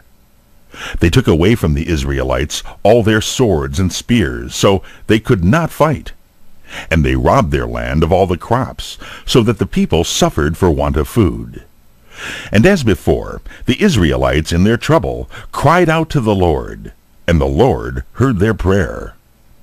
In the tribe land of Dan, which was next to the country of the Philistines, there was a living man named Manoah.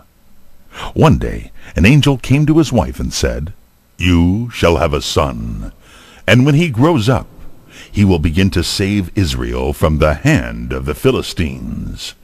But your son must never drink any wine or strong drink as long as he lives. And his hair must be allowed to grow long, and must never be cut. For he shall be a Nazirite, under a vow to the Lord." When a child was given, especially to God, or when a man gave himself to some work for God, he was forbidden to drink wine. And as a sign, his hair was left to grow long while the vow or promise to God was upon him. Such a person as this was called a Nazirite, a word which means one who has a vow. And Manoah's child was to be a Nazirite, and under a vow as long as he lived. The child was born and was named Samson. He grew up to become the strongest man of whom the Bible tells. Samson was no general like Gideon or Jephthah to call out his people and lead them in war. He did much to set his people free, but all that he did was by his own strength. When Samson became a young man, he went down to Timnath in the land of the Philistines, where he saw a young Philistine woman whom he loved, and wished to have as his wife. His father and mother were not pleased that he should marry among the enemies of his own people. They did not know that God would make this marriage the means of bringing harm upon the Philistines and of helping the Israelites.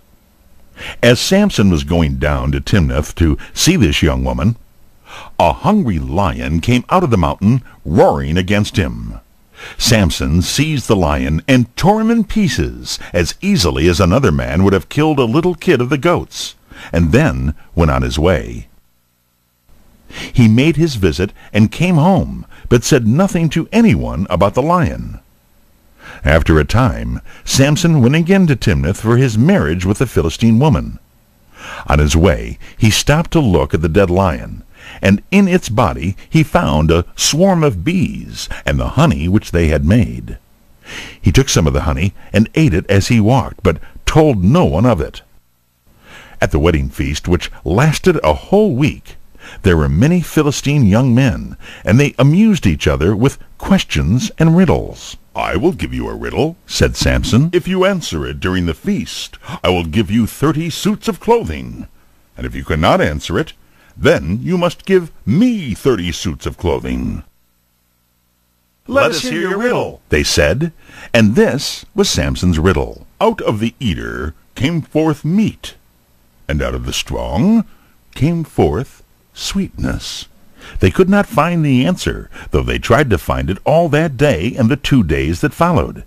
And at last they came to Samson's wife, and said to her, Coax your husband to tell you the answer. If you do not find it out, we will set your house on fire and burn you and all your people. And Samson's wife urged him to tell her the answer.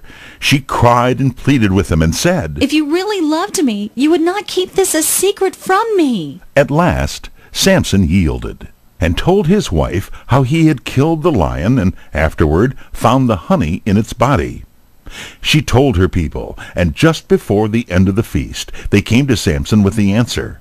They said, What is sweeter than honey, and what is stronger than a lion?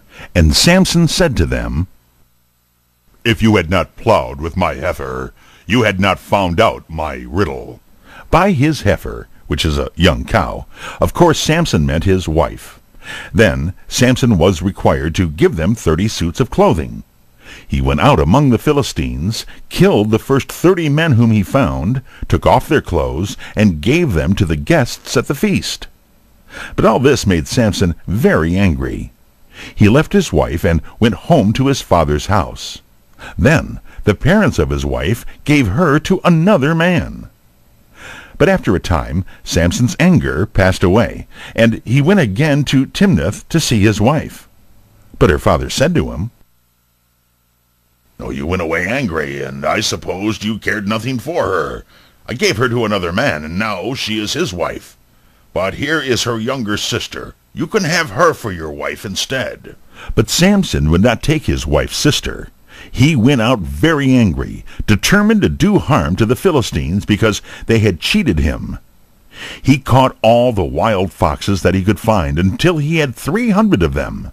Then he tied them together in pairs by their tails, and between each pair of foxes he tied to their tails a piece of dry wood, which he then set on fire. These foxes, with firebrands on their tails, he turned loose among the fields of the Philistines when the grain was ripe. They ran wildly over the fields, set the grain on fire, and burned it, and with the grain the olive trees in the fields.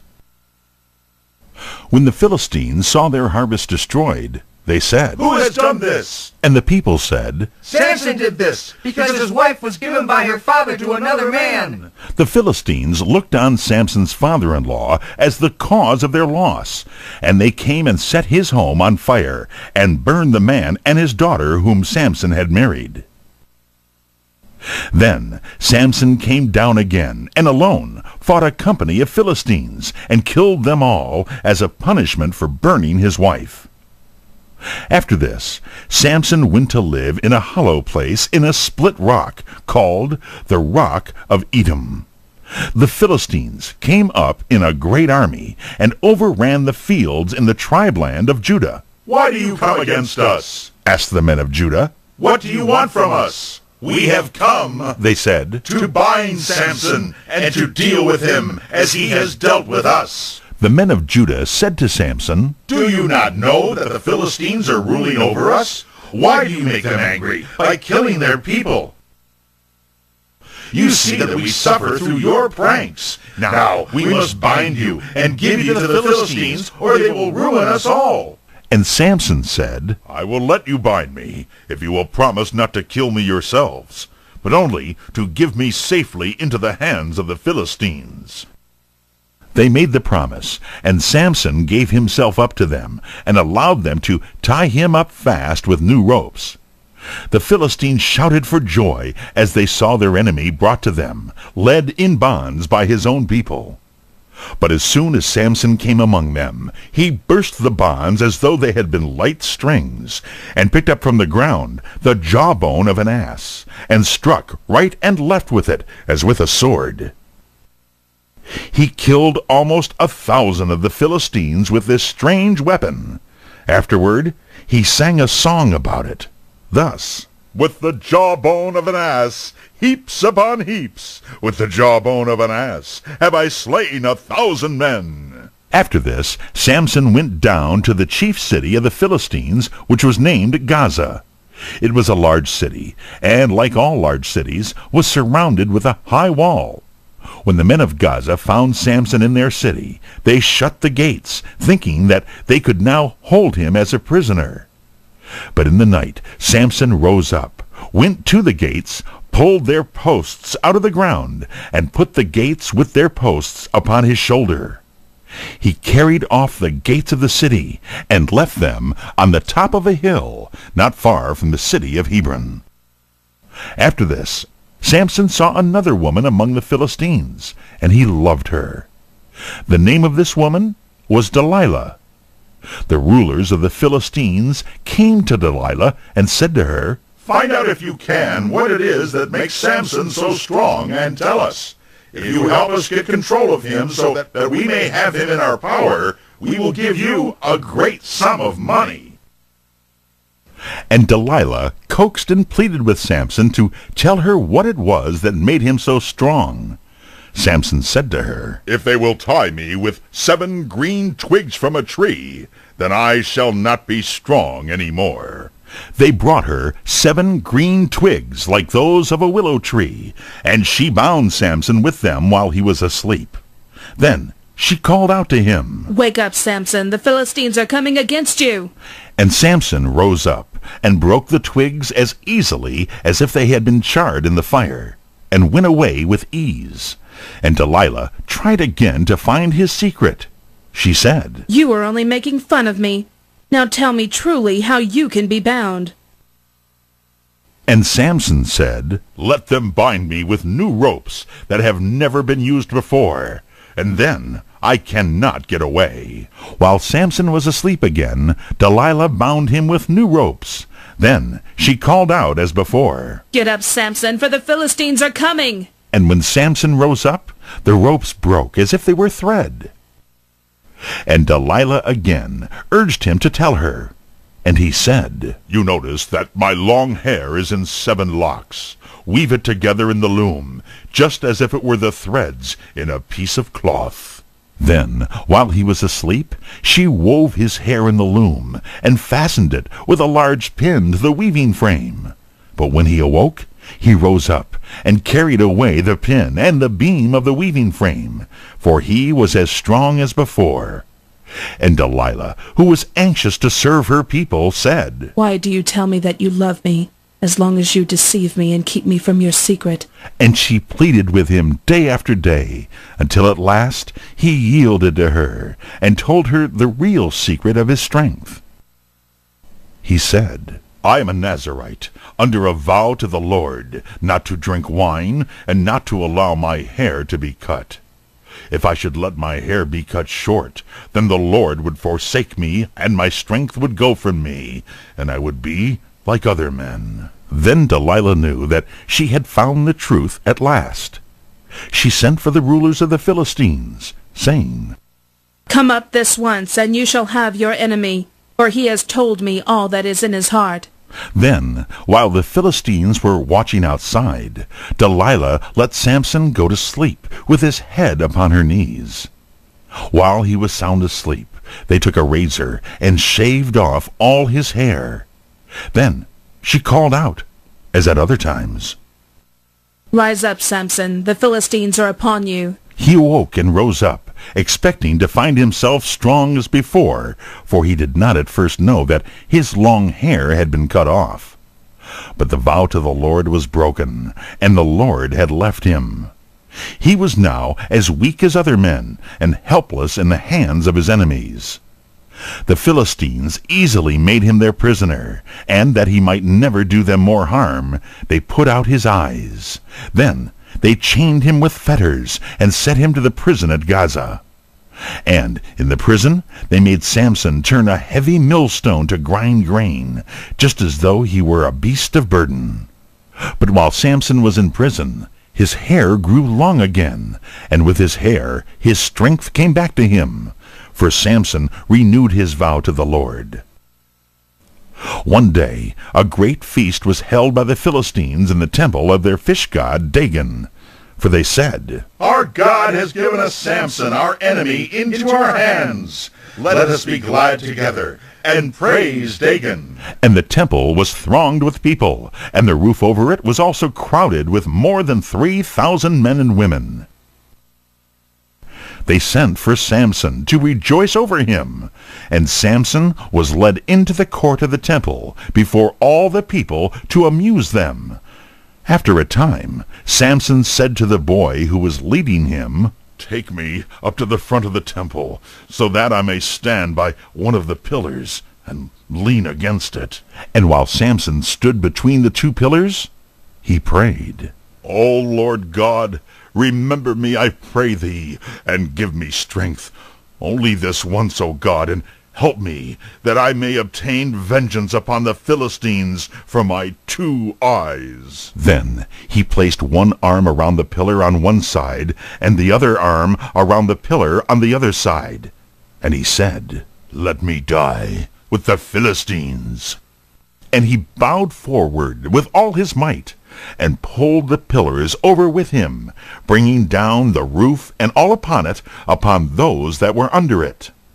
Samson himself was among the dead, but in his death he killed more of the Philistines than he had killed during his life.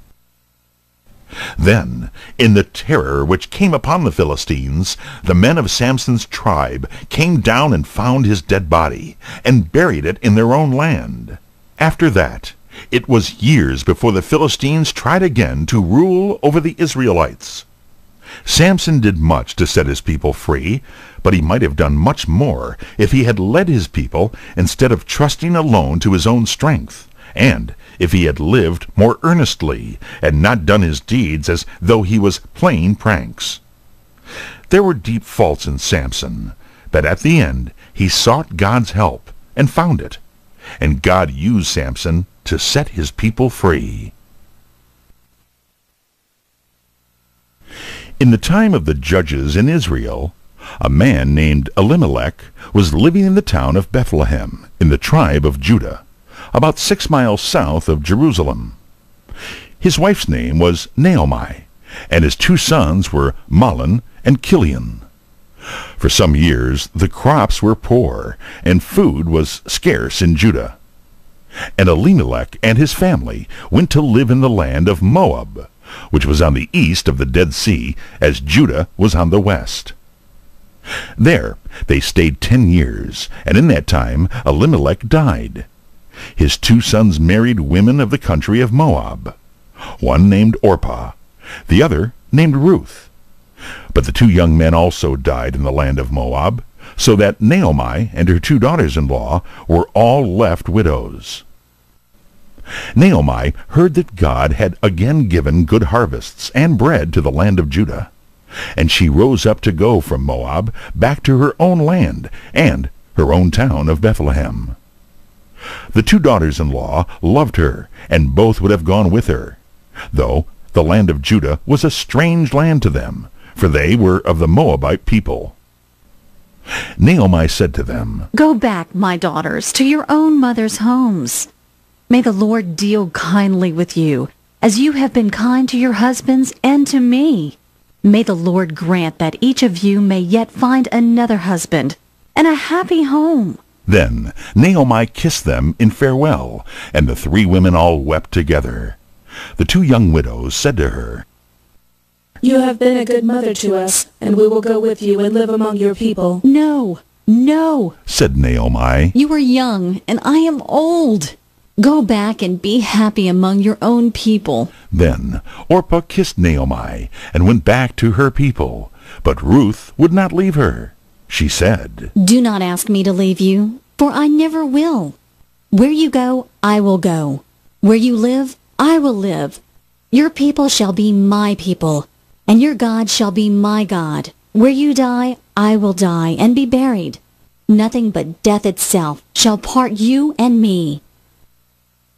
When Naomi saw that Ruth was firm in her purpose, she ceased trying to persuade her. So the 2 women went on together. They walked around the Dead Sea, and crossed the river Jordan, and climbed the mountains of Judah, and came to Bethlehem. Naomi had been absent from Bethlehem for 10 years, but her friends were all glad to see her again.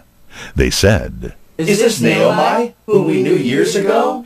Now the name Naomi means pleasant, and Naomi said, "Call me not Naomi, call me Mara, For the Lord has made my life bitter. I went out full, with my husband and 2 sons. Now I come home empty, without them.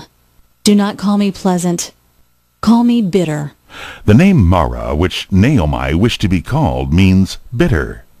But Naomi learned later that pleasant was the right name after all. There was living in Bethlehem at that time a very rich man named Boaz. He owned large fields that were abundant in their harvests, and he was related to the family of Elimelech, Naomi's husband, who had died.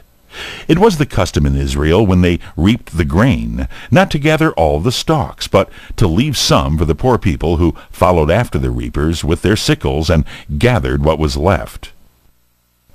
When Naomi and Ruth came to Bethlehem, it was the time of the barley harvest, and Ruth went out into the fields to glean the grain which the reapers had left.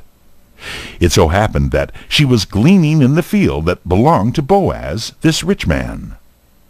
Boaz came out from the town to see his men reaping, and he said to them, "The Lord be with you." And they answered him, "The Lord bless you." And Boaz said to his master of the reapers, "Who is this young woman that I see gleaning in the field?" The man answered, "It is the young woman from the land of Moab who came with Naomi. She asked leave to glean after the reapers and has been here gathering grain since yesterday." Then Boaz said to Ruth, "Listen to me, my daughter. Do not go to any other field, but stay here with my young women. No one shall harm you, and when you are thirsty, go and drink at our vessels of water." Then Ruth bowed to Boaz and thanked him for his kindness, all the more kind because she was a stranger in Israel. Boaz said, "I have heard how true you have been to your mother-in-law Naomi, in leaving your own land and coming with her to this land. May the Lord, under whose wings you have come, give you a reward." And at noon, when they sat down to rest and eat, Boaz gave her some of the food, and he said to the reapers, "When you are reaping, leave some of the sheaves for her, and drop out some sheaves from the bundles, where she may gather them." That evening Ruth showed Naomi how much she gleaned, and told of the rich man Boaz who had been so kind to her. And Naomi said, "This man is a near relation of ours.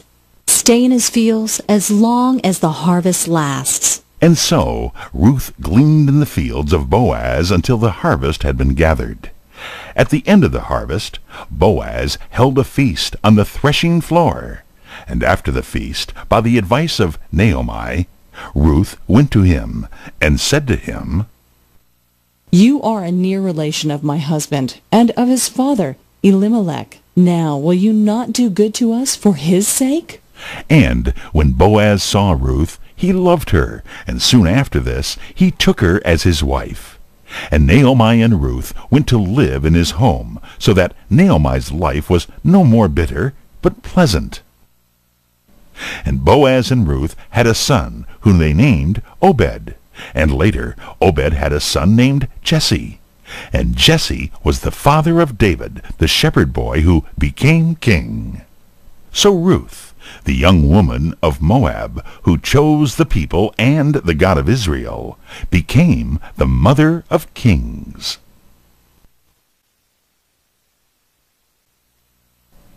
Living at Ramah, in the mountains of Ephraim, there was a man whose name was Elkanah.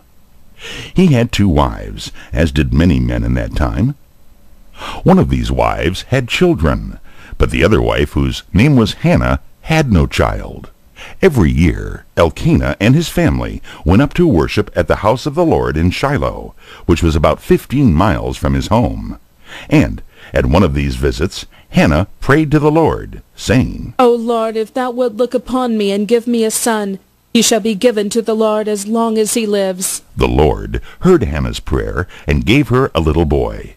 And she called his name Samuel, which means asked of God, because he had been given an answer to her prayer.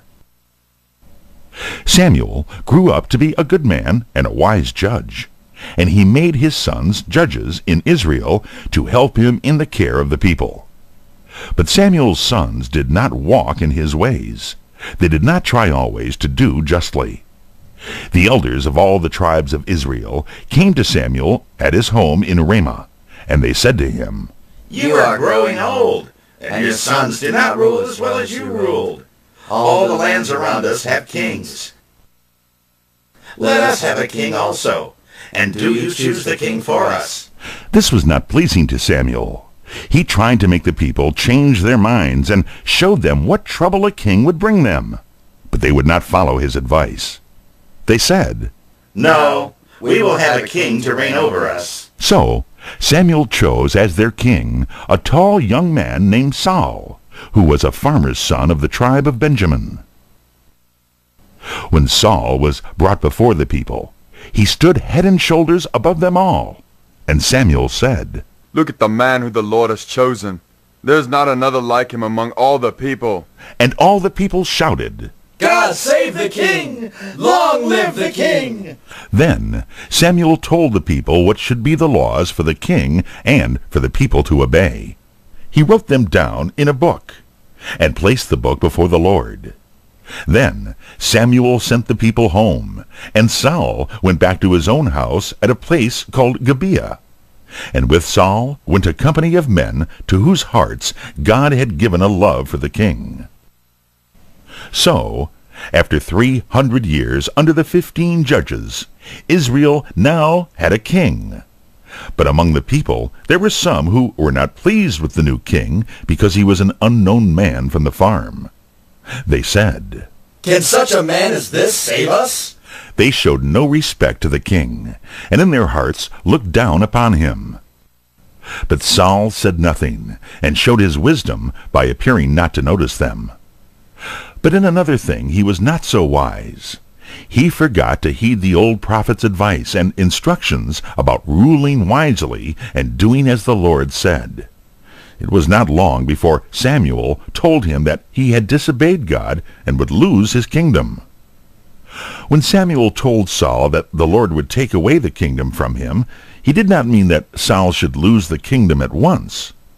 He was no longer God's king, and as soon as the right man in God's sight should be found, and should be trained for his duty as king, then God would take away Saul's power and would give it to the man whom God had chosen.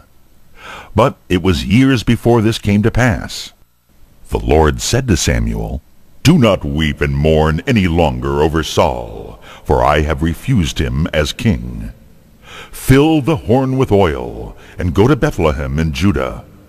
There find a man named Jesse, for I have chosen a king among his sons." But Samuel knew that Saul would be very angry if he should learn that Samuel had named any other man as king. He said to the Lord, "How can I go? If Saul hears of it, he will kill me." The Lord said to Samuel, "Take a young cow with you, and tell the people that you have come to make an offering to the Lord, and call Jesse and his sons to the sacrifice. I will tell you what to do, and you shall anoint the one whom I name to you."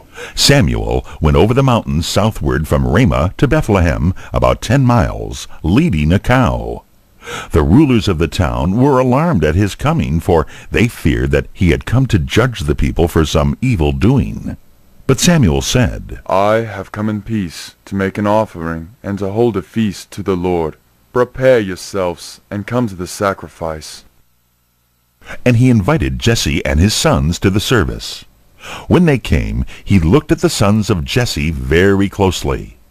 The oldest was named Eliab, and he was so tall and noble-looking that Samuel thought, "Surely this young man must be the one whom God has chosen."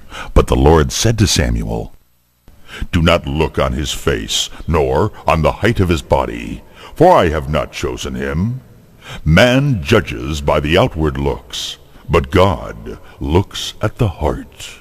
Then Jesse's second son, named Abinadab, passed by, and the Lord said, "I have not chosen this one." 7 young men came, and Samuel said, "None of these is the man whom God has chosen. Are these all your children?" "There is one more," said Jesse. "The youngest of all. He is a boy in the field, caring for the sheep. And Samuel said, Send for him, for we will not sit down until he comes. So after a time, the youngest son was brought in.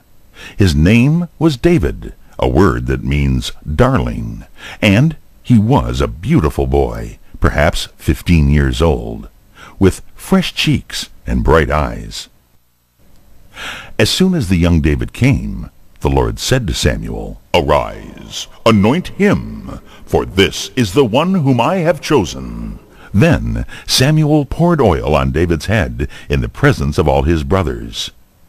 But no one knew at that time the anointing to mean that David was to be king. Perhaps they thought that David was chosen to be a prophet like Samuel. From that time, the Spirit of God came upon David, and he began to show signs of coming greatness. He went back to his sheep on the hillsides around Bethlehem, but God was with him. David grew up strong and brave, not afraid of the wild beasts which prowled around and tried to carry away his sheep. More than once he fought with lions and bears and killed them when they seized the lambs of his flock. And David, alone all day, practiced throwing stones in a sling until he could strike exactly the place for which he aimed. When he swung his sling, he knew that the stone would go to the very spot at which he was throwing it. And young as he was, David thought of God and talked with God, and God talked with David, and showed to David his will. After Saul had disobeyed the voice of the Lord, the Spirit of the Lord left Saul, and no longer spoke to him. And Saul became very sad of heart. At times a madness would come upon him, and at all times he was very unhappy. The servants of Saul noticed that when someone played on the harp and sang, Saul's spirit was made more cheerful, and the sadness of soul left him. At one time Saul said, Find someone who can play well and bring him to me. Let me listen to music, for it drives away my sadness. One of the young men said, I have seen a young man, a son of Jesse in Bethlehem, who can play well. He is handsome in his looks and agreeable in talking. I have also heard that he is a brave young man, who can fight as well as he can play, and the Lord is with him. Then Saul sent a message to Jesse, David's father. He said, Send me your son David, who is with the sheep. Let him come and play before me. Then David came to Saul, bringing with him a present for the king from Jesse. When Saul saw him, he loved him, as did everybody who saw the young David. And David played on the harp and sang before Saul. And David's music cheered Saul's heart and drove away his sad feelings. Saul liked David so well that he made him his armor-bearer. And David carried the shield and spear and sword for Saul when the king was before his army. But Saul did not know that David had been anointed by Samuel. After a time, Saul seemed well, and David returned to Bethlehem and was once more among his sheep in the field. Perhaps it was at this time that David sang his shepherd's song, or it may have been long afterward when David looked back in thought to those days when he was leading his sheep. This is the song which you have heard often. The Lord is my shepherd, I shall not want. He maketh me to lie down in green pastures. He leadeth me beside the still waters. He restoreth my soul. He leadeth me in the paths of righteousness, for his name's sake. Yea, though I walk through the valley of the shadow of death, I will fear no evil, for thou art with me. Thy rod and thy staff, they comfort me. Thou preparest a table before me in the presence of mine enemies. Thou anointest my head with oil. My cup runneth over.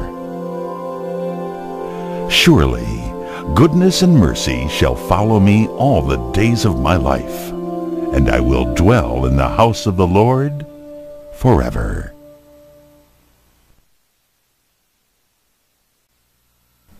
All through the reign of Saul, there was constant war with the Philistines, who lived upon the lowlands west of Israel.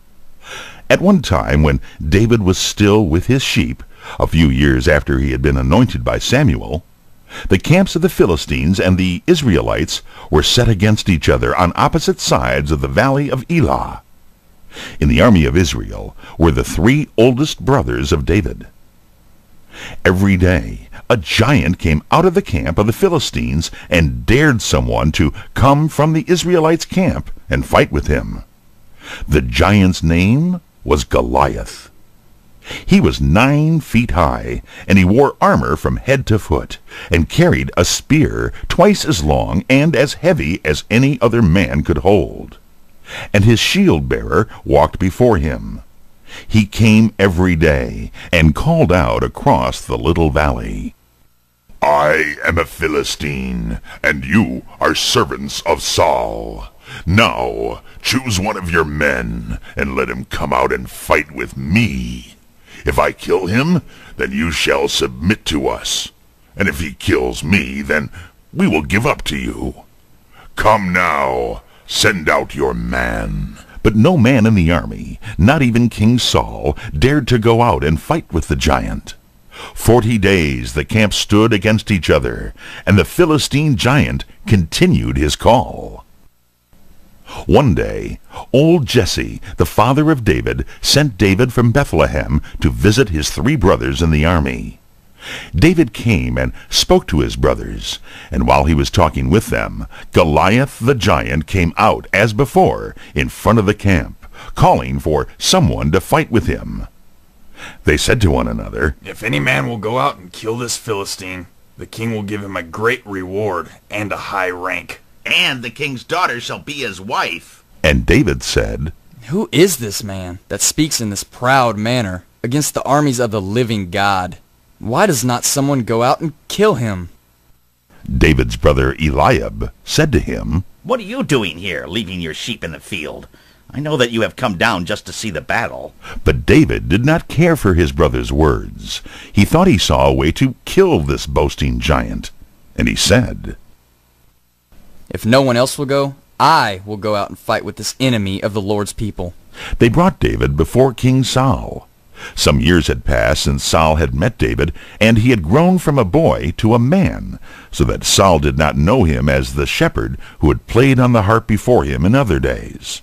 Saul said to David, You cannot fight with this great giant. You are very young, and he is a man of war, trained from his youth. And David answered King Saul, I am only a shepherd, but I have fought with lions and bears when they have tried to steal my sheep, and I am not afraid to fight with this Philistine.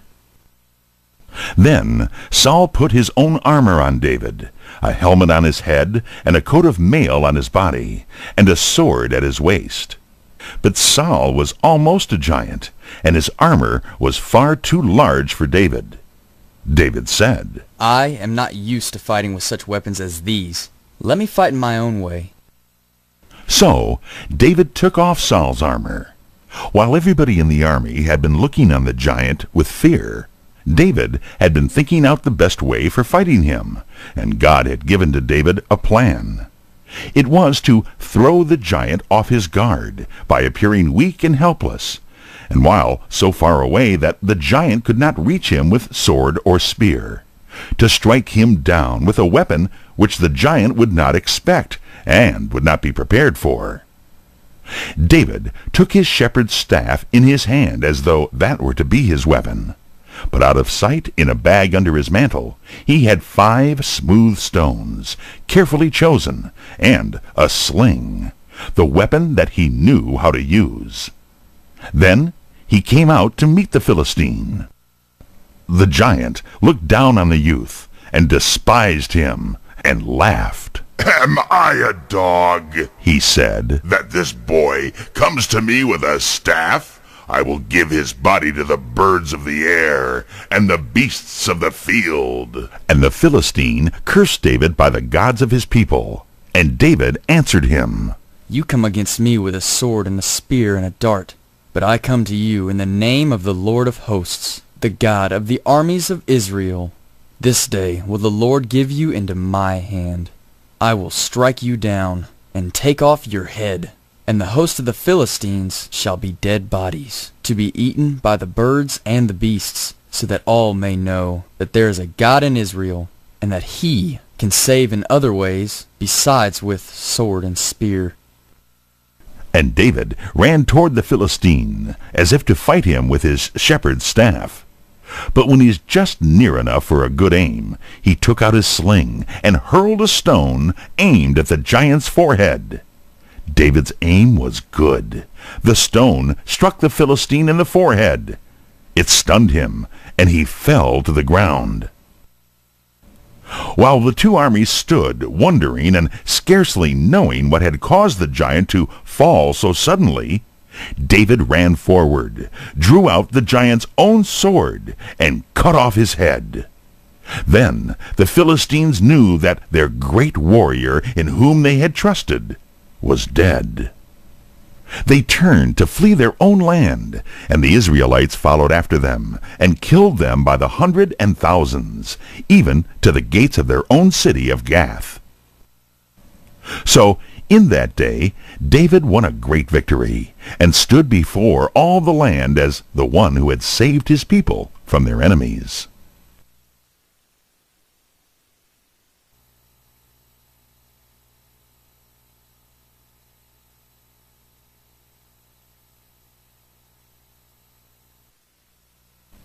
Now, Saul had a son, Jonathan, near David's own age. He and David became fast friends and loved one another as brothers. Saul the king became very jealous of David because the people praised him after his fight with Goliath. He even threatened to take David's life. He tried to catch him in his own house, but David's wife let him down from a window by a rope, and he escaped. He met his friend Jonathan, who told him that he should flee. They renewed their promises of friendship, which they kept ever afterward. From this meeting with Jonathan, David went forth to be a wanderer, having no home as long as Saul lived. He found a great cave called the Cave of Adullam, and hid in it. Soon people heard where he was, and from all parts of the land, especially from his own tribe of Judah, men who were not satisfied with the rule of King Saul gathered around David. Saul soon heard that David, with a band of men, was hiding among the mountains of Judah, and that among those who aided him were certain priests. This enraged King Saul, and he ordered his guards to kill all the priests. The guards would not obey him, for they felt that it was a wicked thing to lay hands upon the priests of the Lord. But he found one man, whose name was Doeg, an Edomite, who was willing to obey the king. And Doeg, the Edomite, killed 85 men who wore the priestly garments. All through the land went the news of Saul's dreadful deed, and everywhere the people began to turn from Saul, and to look toward David as the only hope of the nation. When Saul died, he was followed by David, the shepherd boy, now grown to manhood and greatly loved by the people. He had many battles to fight with the Philistines, and was nearly always victorious. He was a warrior king, but he was more than a warrior. He played on his harp and composed many beautiful hymns and songs, which are collected in the book of Psalms. He was a good king, and tried to obey God's command. He had a long reign, and his people were happy and prosperous. He had many sons and daughters, and beautiful palaces for them to live in. During the latter years of David's reign, he laid up great treasure of gold and silver and brass and iron for the building of a house to the Lord on Mount Moriah. This house was to be called the Temple, and it was to be made very beautiful, the most beautiful building and the richest in all the land. David had greatly desired to build this house while he was king of Israel. But God said to him, "You have been a man of war, and have fought many battles, and shed much blood.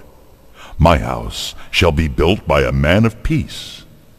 When you die, your son Solomon shall reign, and he shall have peace, and shall build my house. So David made ready great store of precious things for the temple, also stone and cedar to be used in the building. And David said to Solomon his son, God has promised that there shall be rest and peace to the land while you are king, and the Lord will be with you. And you shall build a house where God shall live among his people.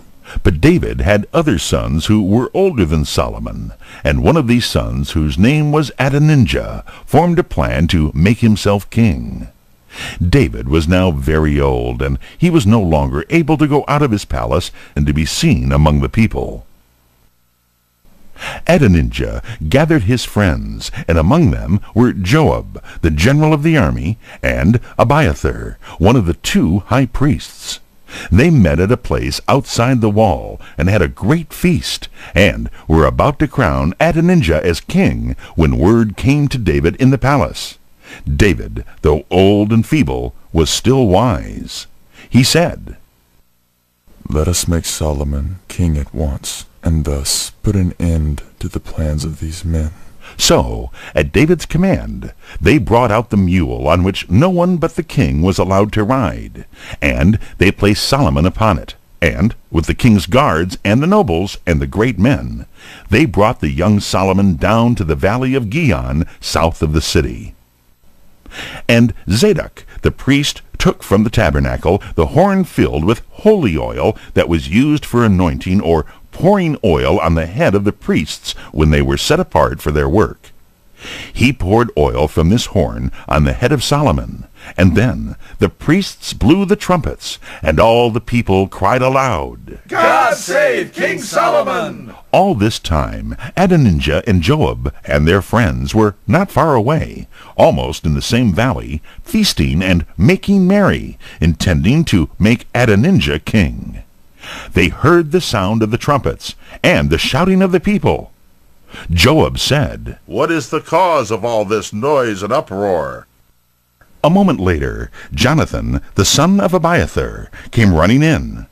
Jonathan said to the men who were feasting, Our lord King David has made Solomon king, and he has just been anointed in Gihon, and all the princes and the heads of the army are with him. And the people are shouting, God save King Solomon. And David has sent from his bed a message to Solomon, saying, May the Lord make your name greater than mine has been.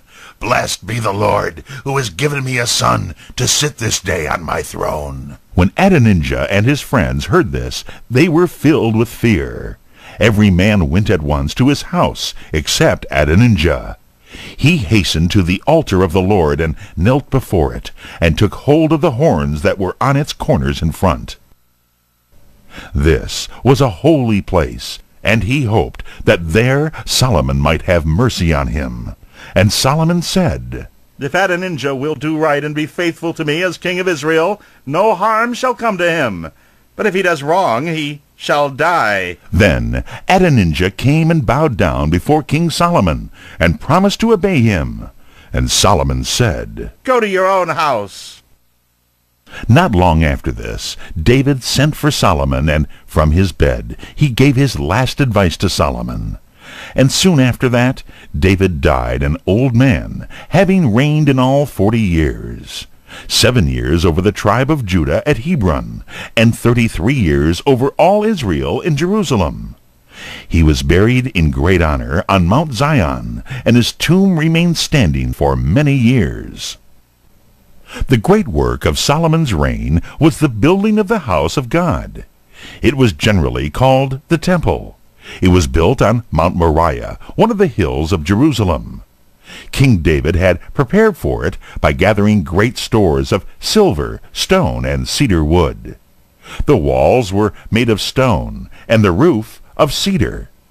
Solomon had great ships, which visited other lands and brought precious stones and fine woods for the building. 7 years were spent in building the temple, and it was set apart to the worship of God, with beautiful ceremonies in which Solomon, in his robes of state, took part. Solomon was indeed a great king, and it was said that he was also the wisest man in all the world. He wrote many of the wise sayings in the book of Proverbs, and many more that have been lost. One of the greatest of all the kings in the 10 tribes was Jeroboam II. Under him, the kingdom of Israel grew rich and strong. He conquered nearly all Syria and made Samaria the greatest city of all those lands.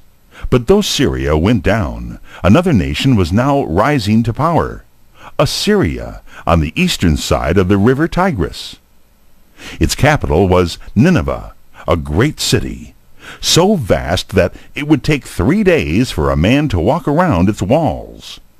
The Assyrians were beginning to conquer all the lands near them, and Israel was in danger of falling under their power. One of the kings who ruled over Israel was named Ahab. He provoked the anger of the Lord. His wife, Jezebel, who was a worshipper of Baal, persuaded him to build an altar to the false god. Elijah, a prophet of the Lord, was sent to him and proposed a test. 2 altars were built, one to Jehovah and one to Baal. The priests of Baal called upon their god to send down fire, but there was no answer. Then Elijah called upon the Lord God of Abraham, Isaac, and Israel, and fire came down and burnt up the offering. The people turned upon the priests of Baal and killed them all. Later, the wicked queen Jezebel coveted a vineyard for Ahab, and she caused Naboth, the owner of the vineyard, to be placed in front of the battle. When he was slain, Ahab took the vineyard. Once more, Elijah came and denounced Ahab and Jezebel, telling them that they had done wickedly, and that the Lord would punish them. In a little while, the prophet's words came true, for Ahab was slain in battle, and Jezebel was put to death by order of King Jehu.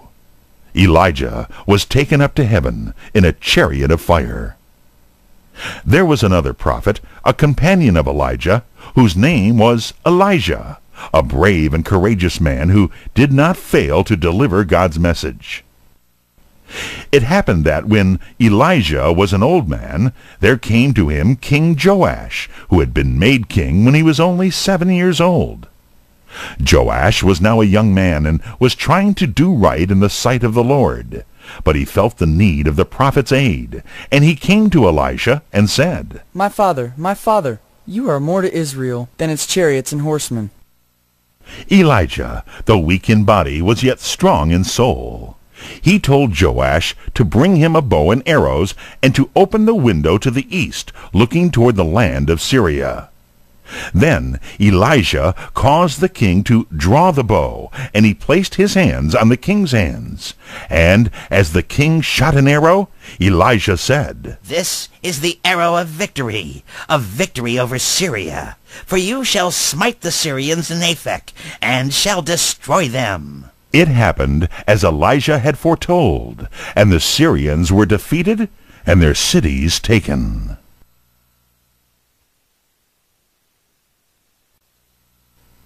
At this time, another prophet named Jonah was giving the word of the Lord to the Israelites.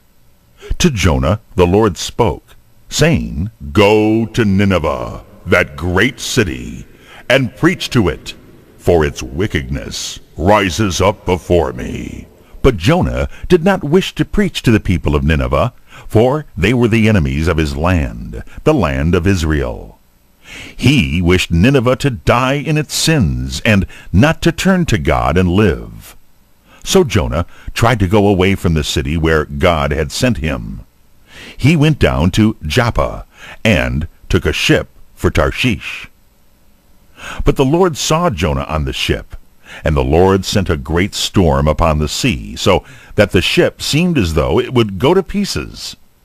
The sailors threw overboard everything on the ship, and when they could do no more, every man prayed to his God to save the ship and themselves. Jonah was now lying fast asleep, and the ship's captain came to him and said, What do you mean by sleeping in such a time as this? Awake, rise up and call upon your God. Perhaps he will hear you and save our lives. But the storm continued to rage around the ship, and they said, There is some man on this ship who has brought upon us this trouble. Let us cast lots and find who it is. Then they cast lots, and the lot fell on Jonah. They said to him all at once, Tell us, who are you? From what country do you come?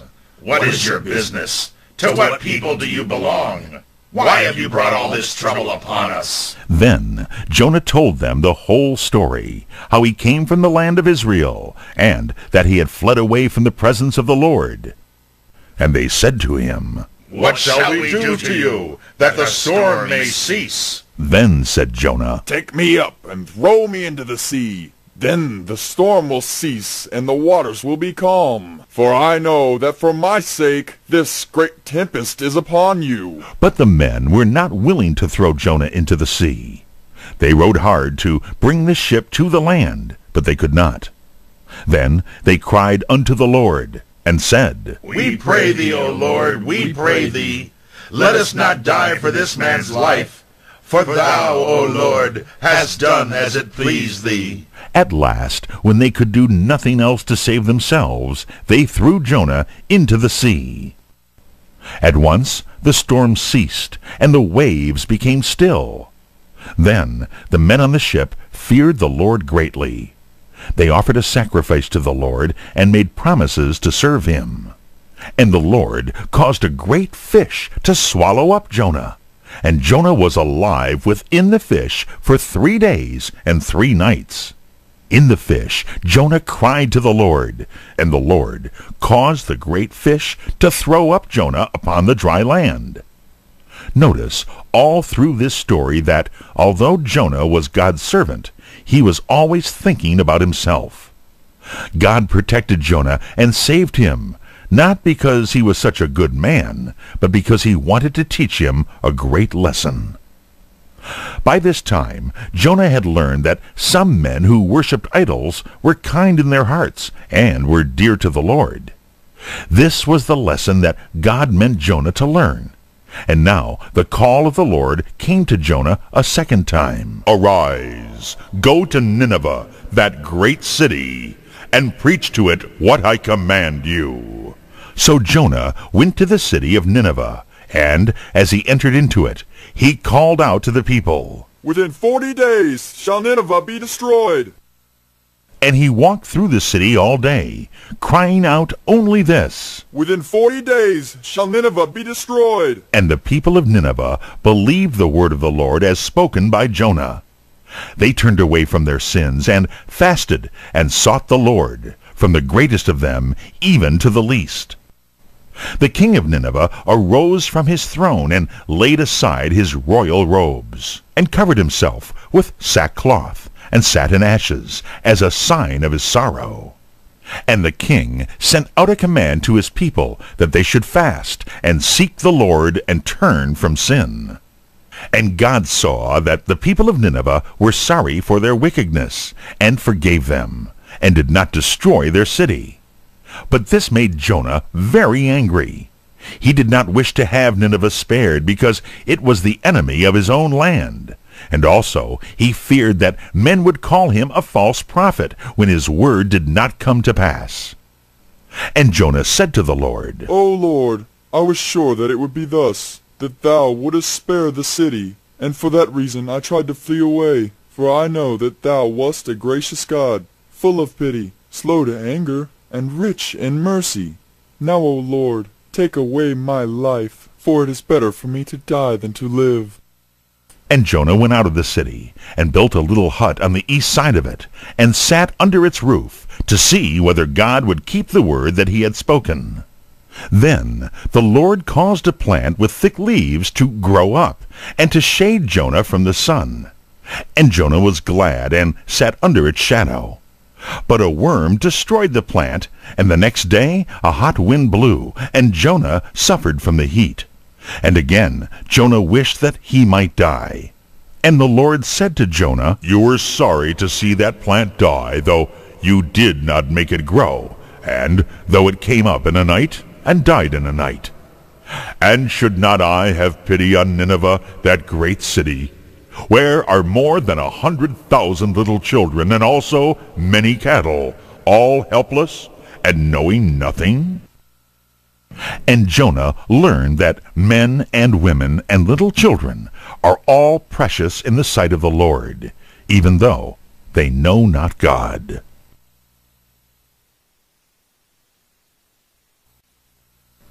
There was in the land of Judah a wicked king named Jehoiakim, son of the good Josiah. While Jehoiakim was ruling over the land of Judah, Nebuchadnezzar, a great conqueror of nations, came from Babylon with his army of Chaldean soldiers. He took the city of Jerusalem and made Jehoiakim promise to submit to him as his master. And when he went back to his own land, he took with him all the gold and silver he could find in the temple. And he carried away as captives very many of the princes and nobles, the best people in the land of Judah. When these Jews were brought to the land of Chaldea or Babylon, King Nebuchadnezzar gave orders to the prince, who had charge of his palace, to choose among these Jewish captives some young men who were of noble rank and beautiful in their looks, and also quick and bright in their minds, young men who would be able to learn readily. These young men were to be placed under the care of wise men, who should teach them all that they knew, and fit them to stand before the king of Babylon, so that they might be his helpers to carry out his orders. And the king wished them to be wise, so that they might give him advice in ruling his people. Among the young men thus chosen were 4 Jews, men who had been brought from Judah. By order of the king, the names of these men were changed. One of them, named Daniel, was to be called Belteshazzar. The other 3 young men were called Shadrach, Meshach, and Abednego. They were taught in all the knowledge of the Chaldeans, and after 3 years of training, they were taken into the king's palace. King Nebuchadnezzar was pleased with them more than with any others who stood before him. He found them wise and faithful in the work given to them, and able to rule over men under them. And these 4 men came to the highest places in the kingdom of the Chaldeans. At one time, King Nebuchadnezzar caused a great image to be made and to be covered with gold. This image he set up as an idol to be worshipped on the plain of Dura, near the city of Babylon. When it was finished, it stood upon its base or foundation, almost 100 feet high, so that upon the plain it could be seen far away. Then the king sent out a command for all the princes and rulers and nobles in the land to come to a great gathering, when the image was to be set apart for worship. The great men of the kingdom came from far and near, and stood around the image.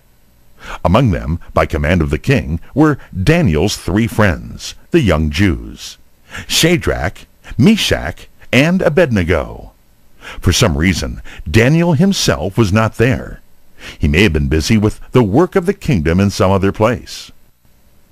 At one moment, in the service before the image, all the trumpets sounded, the drums were beaten, and music was made upon musical instruments of all kinds, as a signal for all the people to kneel down and worship the great golden image.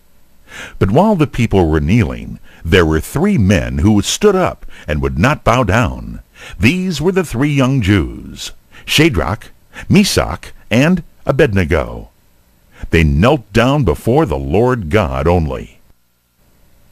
Many of the nobles had been jealous of these 3 young men, because they had been lifted to high places in the rule of the kingdom, and these men who hated Daniel and his friends were glad to find that these 3 men had not obeyed the command of King Nebuchadnezzar. The king had said that if anyone did not worship the golden image, he should be thrown into a furnace of fire.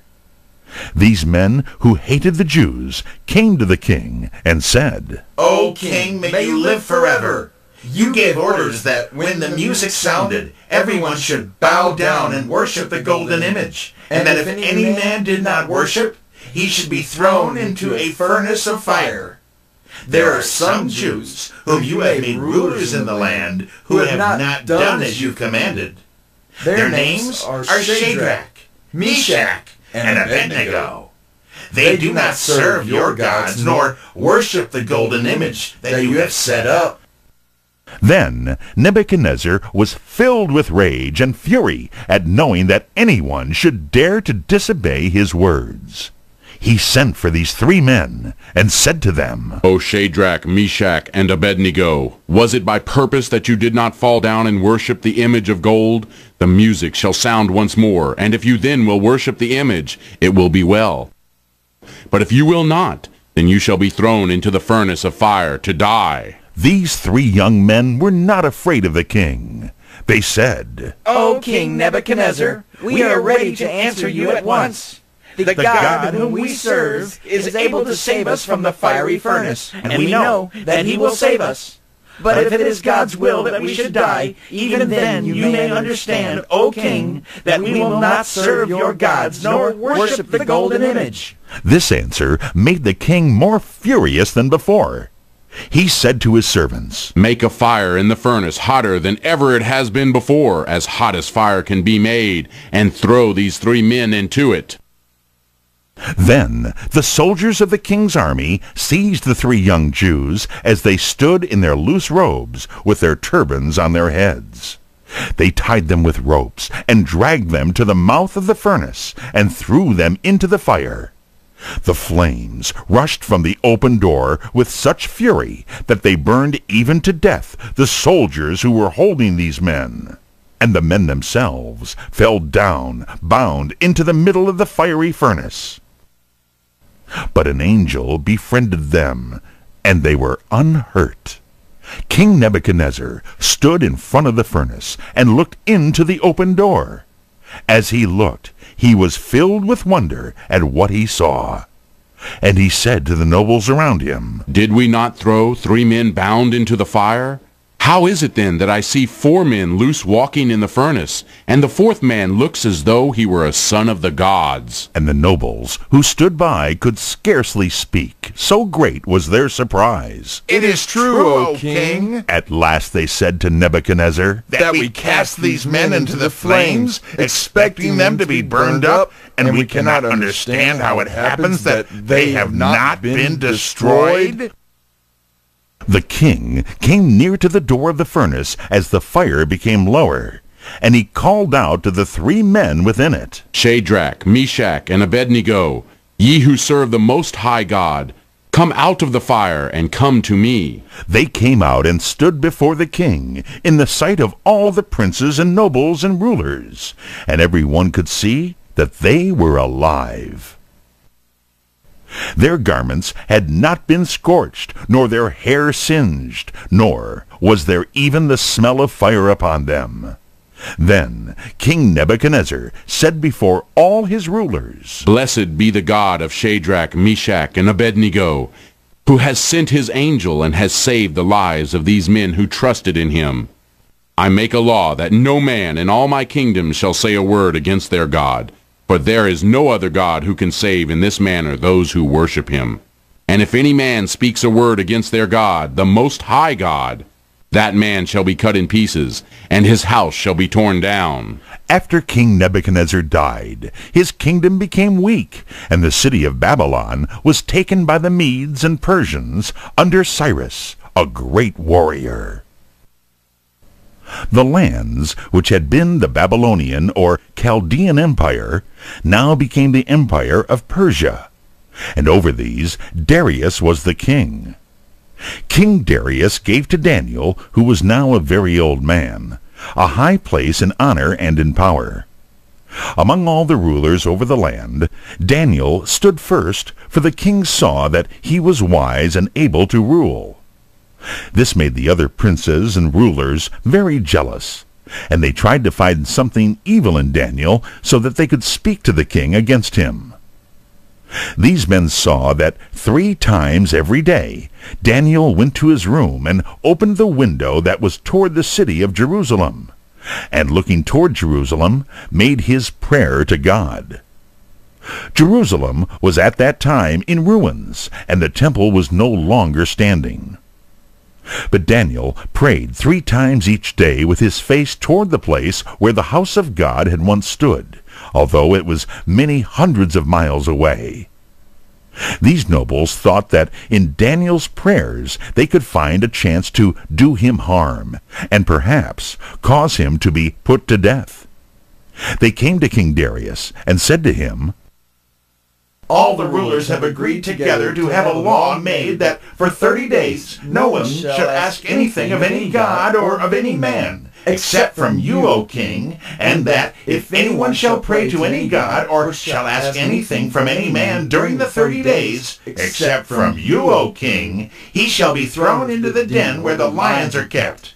Now, O king, make the law and sign the writing, so that it cannot be changed. For no law among the Medes and the Persians can be altered. The king was not a wise man, and being foolish and vain, he was pleased with this law which would set him even above the gods. So, without asking Daniel's advice, he signed the writing, and the law was made. And the word was sent out through the kingdom that for 30 days no one should pray to any god. Daniel knew that the law had been made, but every day he went to his room 3 times and opened the window that looked toward Jerusalem and offered his prayers to the Lord, just as he had prayed in other times. These rulers were watching nearby, and they saw Daniel kneeling in prayer to God. Then they came to the king and said, O King Darius, have you not made a law that if anyone in 30 days offers a prayer, he shall be thrown into the den of lions? It is true, said the king. The law has been made, and it must stand. They said to the king, There is one man who does not obey the law which you have made. It is that Daniel, one of the captive Jews. Every day Daniel prays to his God 3 times, just as he did before you signed the writing of the law. Then the king was very sorry for what he had done, for he loved Daniel and knew that no one could take his place in the kingdom. All day, until the sun went down, he tried in vain to find some way to save Daniel's life. But when evening came, these men again told him of the law that he had made, and said to him that it must be kept. Very unwillingly, the king sent for Daniel and gave an order that he should be thrown into the den of lions. He said to Daniel, Perhaps your God, who you serve so faithfully, will save you from the lions? They led Daniel to the mouth of the pit where the lions were kept, and they threw him in. And over the mouth they placed a stone, and the king sealed it with his own seal, and with the seals of his nobles, so that no one might take away the stone and let Daniel out of the den. Then the king went again to his palace, but that night he was so sad that he could not eat, nor did he listen to music as he was used to listen. He could not sleep, for all through the night he was thinking of Daniel. Very early in the morning he rose up from his bed and went in haste to the den of lions. He broke the seal and took away the stone, and in a voice full of sorrow he called out, scarcely hoping to have an answer. O Daniel, servant of the living God, has your God been able to save you from the lions? And out of the darkness, in the den, came the voice of Daniel, saying, O king, may you live forever. My God has sent his angel, and has shut the mouths of the lions. They have not hurt me, because my God saw that I had done no wrong, and I have done no wrong toward you, O king. Then the king was glad. He gave to his servants orders to take Daniel out of the den. Daniel was brought out safe and without harm, because he had trusted fully in the Lord God. Then, by the king's command, they brought those men who had spoken against Daniel, and with them their wives and their children, for the king was exceedingly angry with them. They were all thrown into the den, and the hungry lions leapt upon them, and tore them in pieces, so soon as they fell upon the floor of the den. After this, King Darius wrote to all the lands and the peoples in the many kingdoms under his rule. May peace be given to you all abundantly. I make a law that everywhere among my kingdoms men fear and worship the Lord God of Daniel, for he is the living God above all other gods, who only can save men. And Daniel stood beside King Darius until the end of his reign, and afterward, while Cyrus the Persian was king over all the lands.